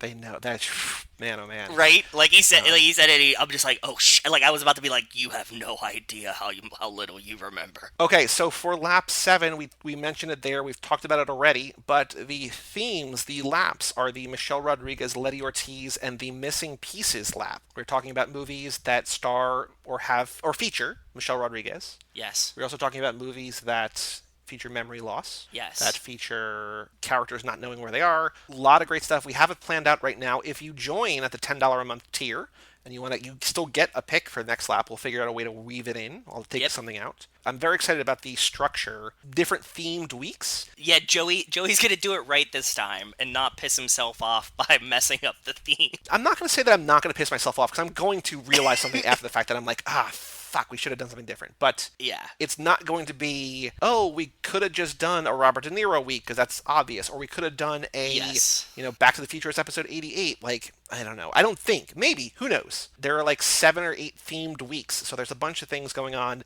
that thematically tie together, even more just specifically than just like, these are both Letty movies, or these are both memory loss movies. Like something tighter, more specific than that. Exactly. There's one wrinkle that we hinted at, teased last episode when Alex was talking about doing Fast and Furious Crossroads missions 1 per lap and talking about doing a Friends episode per lap. So as you might know, specifically, Joe. I do. That Michelle Rodriguez was in roughly 24-ish episodes of the TV show Lost. Yes. So I am currently rewatching season 1. Yeah. But she's basically in season 2. Yes, that's so what everybody you're says. going to, and I've not said this to you, but I think this makes sense. So I'm guessing, just based on how the show works, that the episodes with Nico and Kevo, the actual main Fast and Furious episodes, are probably just on average going to be longer. Yeah. Plus, if we're watching stuff for that, like special features, behind the scenes, deleted scenes, whatever, there's going to be more for us to watch. So my plan, as it stands now, is every episode that's not a Fast and Furious movie, we're going to do one episode of Lost. Okay. In a segment called the Ana Lucia Leticia Ortiz Lost for a Minute. And it's basically going to be like it's going to be sort of like the Fast and Furious Minute, because like it's an ensemble show. She's not like the star of season 2. She's just in season 2. Very important question for you, Joe. What? We just had Nico and Kevo get an estimate. I'll talk about what they know about the Fast and Furious, which is again wildly wrong, but also kind of right. They're so close, right? When you guys, I mean, like, you heard it. Like, I'm sure that if you're a listener, you're gonna be like, "Oh shit, they're getting so close to the real shit." What do you think you know about Lost? We played this game. Yeah, we were talking to Wes about this. We played on Messenger once. very briefly, but that's what inspired me. I want you to do here. So what do you think you know about Lost? Also, if you're out there and you want to play along at home or watch along at home, the entire series is on Hulu. So if you're a Hulu subscriber, you can watch all of Lost. So Joe, if you have, I don't know if you have Hulu or not, but you can watch. I do. So you can watch them all there. Cool. So what do you think you know about Lost? Because I know you haven't. How much have you seen of the show? I've seen the first season probably like 6 or 7 years ago. Rachel loves it. You loved it. Yep. And I think I got to like maybe the beginning of season 2 and stopped. I don't even think that I don't remember Letty being in it. Okay. What do you remember? I guess what do you know? What's in your memory, and how do you think Letty shows up in season 2? I'm not going to give you any answers, but like when we talk about episodes, I will answer things for you. Generally, what I know about Lost is like the plane crashes, right? Yes. I remember the old guy was in a wheelchair somehow but can walk when he crashes. John Locke, yes. Mm-hmm. Locke, yes. I remember that. The guy that has a golf hole. I don't know how I know he had a golf hole. Hurley made a golf course in like episode 6 or 7 of the first season. Yep. I know that there's a bunch of numbers that are floating around, and somehow I know that he hit the lottery with those numbers. That might be in season 1. I have not gotten to that yet, but he wins the lottery with those numbers, and they are important to the island. Yes. Mm-hmm. I know that there is the very attractive blonde girl that I had a huge crush on. There's a couple different ones. The Australian accent or not? I think the American one that's kind of like a bitch and has a brother. Yes. So Shannon. Yes. She is played by Maggie Grace, who plays the daughter. She's the titular Taken girl in Taken. Oh, okay, cool. Yes.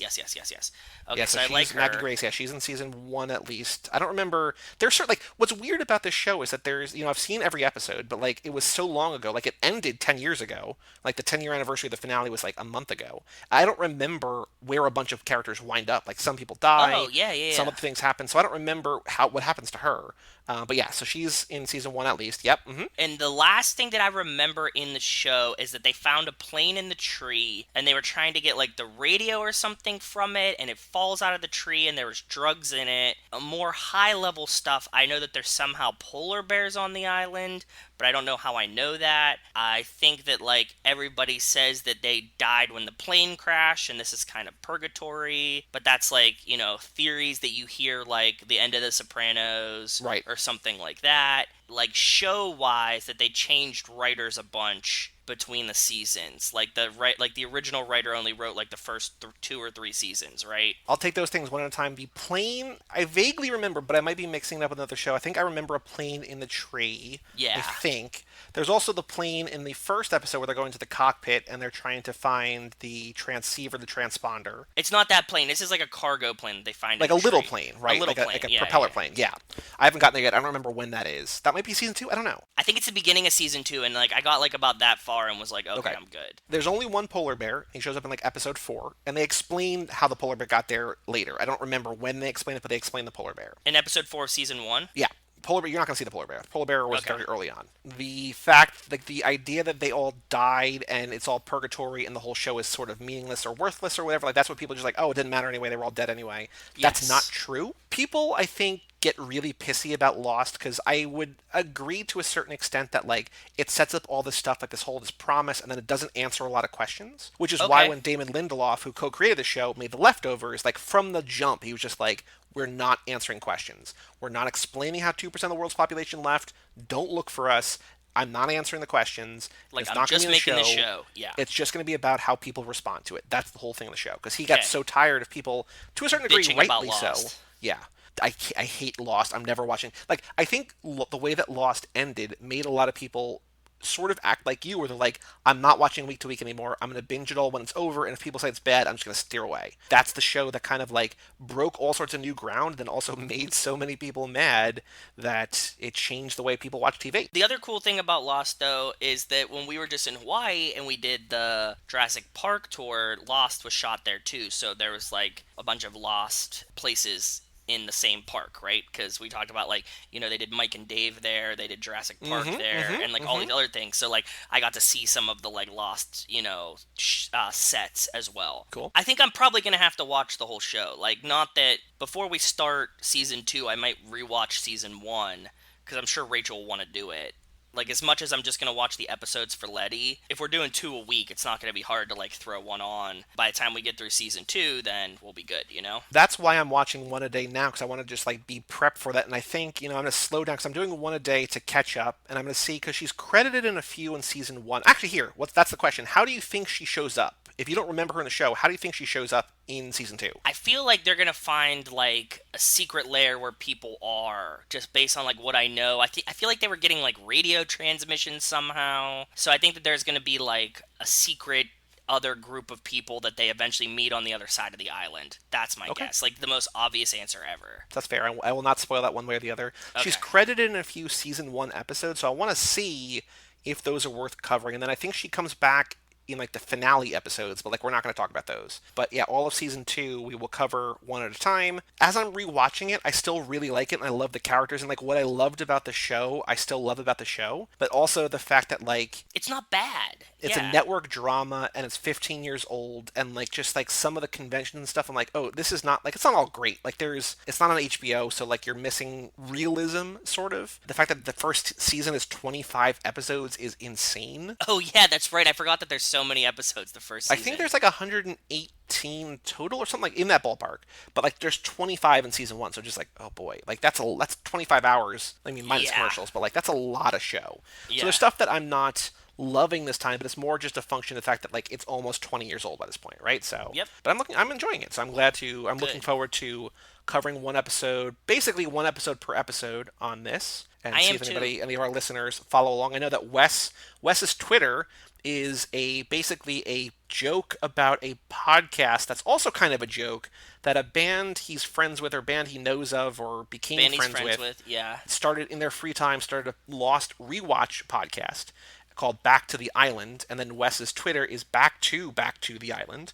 And so we've joked about how he should make a Too Fast or something Too Fast, Too Forever. Covered the Yes. same thing over here. I think Mrs. West loves the show too. Rachel loves the show. Rachel loves the show. Yeah, I'm she's a excited to huge see fan. if anybody watches along with us because I think it's an easier ask. I mean, it's still a lot to watch, but an easier ask than watching along a movie every time. But I don't know. I'm curious to see if I finish season 2 with all the Letty stuff, if I'll want to keep going. That's actually that's like my main question for myself. Is like, will I try to finish Lost? That's also, you were saying that like the writers changed. I don't remember. I think people might have left because the show was co-created by J.J. Abrams and Damon Lindelof. And so Yes. I think J.J. kind of bounced early. Like he just did his thing where he's just like, I'm setting it up and I'm going. You guys handle it from here, which is not a bad thing. It's just like how showrunners sometimes do it. Yeah. And then Damon Lindelof then teamed up with this guy Carlton Cuse, and they basically did the rest of the show. So I don't know if they had other staff underneath or whatever. After season 3. I think there was the writer's strike of 2008, and they basically said, okay, these first 3 seasons are like 25-ish episodes each. The last 3 seasons are going to be like 16 each. Like, we know how we're ending, and here's what it's going to take to get there. And so they kind of focused, and again, people didn't love it. Basically, almost everyone's favorite episode of the entire show is season 4. So it's not like there's Okay. nothing to watch in the back half. And there's Okay. still great stuff. But what I'm more familiar with is the first half. So I think once you finish season 2, you'll want to continue, but I don't know. We'll find out. Yeah, we'll find out. I'm really good at just generally like starting a show, watching to the point that I get to like I'm good with it, and then stopping. I know that this like makes a lot of people like irrationally mad, but like I can easily do that with books and stuff too. That like I just read to a point where I'm like, okay, that's good enough for me, and I just stop. And people are like, you didn't finish it, and I'm like, nah, I got to the point that I stopped caring, and like I mean, it's an that was. important skill to have. I wish I had that. Yeah, how many people do you talk to? They're like, man, I'm in the shitty part of this book, and like I'm only halfway through. It's like, just stop. Yeah. Do you want to tease for the listeners what our kickoff question is for Next Lap, for the Miko and Kevo episodes? I don't remember. What is it? Tell me. And I think we should tease it. Go ahead. Number one, it's not this question, but I was wondering if we should have, in the style of That's So Brian, if we should have a That's So Letty, do.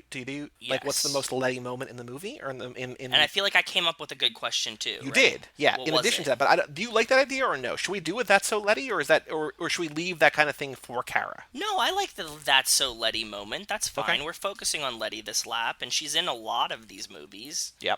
So Well, I mean, like, and once they get Letty in the first one, we could be like, "What's the most Letty moment of that? Like, what character does a Letty thing in the second one?" Right? right. So the question that you came up with, which I really liked because we have the theme of memory loss and the theme of not really knowing where you are and sort of fugue states, is same cat, different cat. What in this movie Oh. reminded you of something else? Like, what did you feel like you had seen before, or what does this movie make you think of, or any kind of way to answer that Yes. question? But like in the Matrix, was it the same cat or was it a different cat? Like how similar was it? We talk about this all the time. I use that reference a lot. If you have like a mild deja vu, we always talk same cat or different cat. Actually, Zach and I have like a running joke too that is same guy, different actor. We'll say something and we'll be like, oh, like this guy was in this movie. And then somebody will be like, no, it was this other guy. And they kind of look the same or they play the same character. And you're like, same guy, different actor. Right. Yep. Yeah, Mhm. so we say that a lot, like, or you'll be like, oh, was like, did this friend do that, or did this other friend do that? Like, who said this the other day? And you're like, well, it's the same guy, different actor. Like, either of them could have said it, but it was one of them. I mean, it's just like our whole thing. It's like, oh no, that's the guy from Training Day. Oh no, that's Tuco from Breaking Bad. It's like, oh Exactly. no, they're both Braga. It's both the same guys. That's John Ortiz. Yeah. That's same guy, same actor. Then we distinguish it like that, right? Yes. Like same guy, same actor, or like different guy, same actor, Right. or yeah, like all these things. Yeah. But yeah, I think this is going to be maybe easier for Nico and Kevo because like we have so many different associations to these movies that within, not even about this movie, but like about conversations we had and everything like that. So I don't know how we're going to play it, but we're going to find out. Yeah, I'm very curious, and like they have like an abundance of knowledge about other things that like I'm not exposed to, right? Like comics and things like this. So like I'm sure that they'll have very fascinating answers of like Yeah. parts of plots and stories and characters that they think relate to something that means something to them. So I just think it's a good way to, and I think it's also good to relate this to something that you know, right? But it's so relatable. That's like part of the franchise. So Yeah. like I think it's a good way to do that too. That you'll see a little bit of something that's familiar in Fast and the Furious, no matter what your perspective is. Yeah. Any other thoughts, Joe, about either lap 6 or lap 7 or the tune-up relap recap or anything? Or should we close up shop and then come back on Friday for Freebie and the Bean? I think we should close up shop, and I'm stoked for the next lap. I love watching it with people that have never seen it before. Kara really set a really high bar, how much fun this is going to be. And it's just a wonderful time for me to hear people react to Fast and the Furious the first time, right? So I didn't think that there was enough people out there that hadn't seen them for us to do this more than once. So I'm Well, there are happy that we people. could do So it I again. think to more specifically that there weren't enough people out there who hasn't seen them but is willing to see them, and then is also willing to record 9 or 10 podcasts about them. Like there's a very specific It's so small. check a lot of different things in a box. Yeah, but plus, and then there are a couple, so they're gonna watch them together, right? So you get the couple interplay from it. I'm very fascinated how this plays out. I just hope that they're on board, and like we saw with Kara, I think that they'll come around and be happy about it. So I think so too. So for all things Too Fast, Too Forever, you go to cageclub.me, facebook.com/TooFast2Forever, or at TooFast2Forever on Twitter and Instagram. Email us, family@cageclub.me. Check out our Patreon page at TooFast2Forever.com. Still time to get in a pick for lap 7, then 3 picks for next year. 1 for 8, 1 for 9, 1 for 10. If you want to do the Fuck Alex lap and do $25 a month and plan our entire lap of Friends episodes or whatever, TooFast2Forever.com. Go to cageclub.me/bracket. Vote on the Fast and Furious Hall of Fame. And come back on Friday for Freebie and the Bean. I'm Joey Lewandowski, I'm Joe too. and we'll see you next time right here on Too Fast, Too Forever. Peace Peace out. out. You anus. Peace.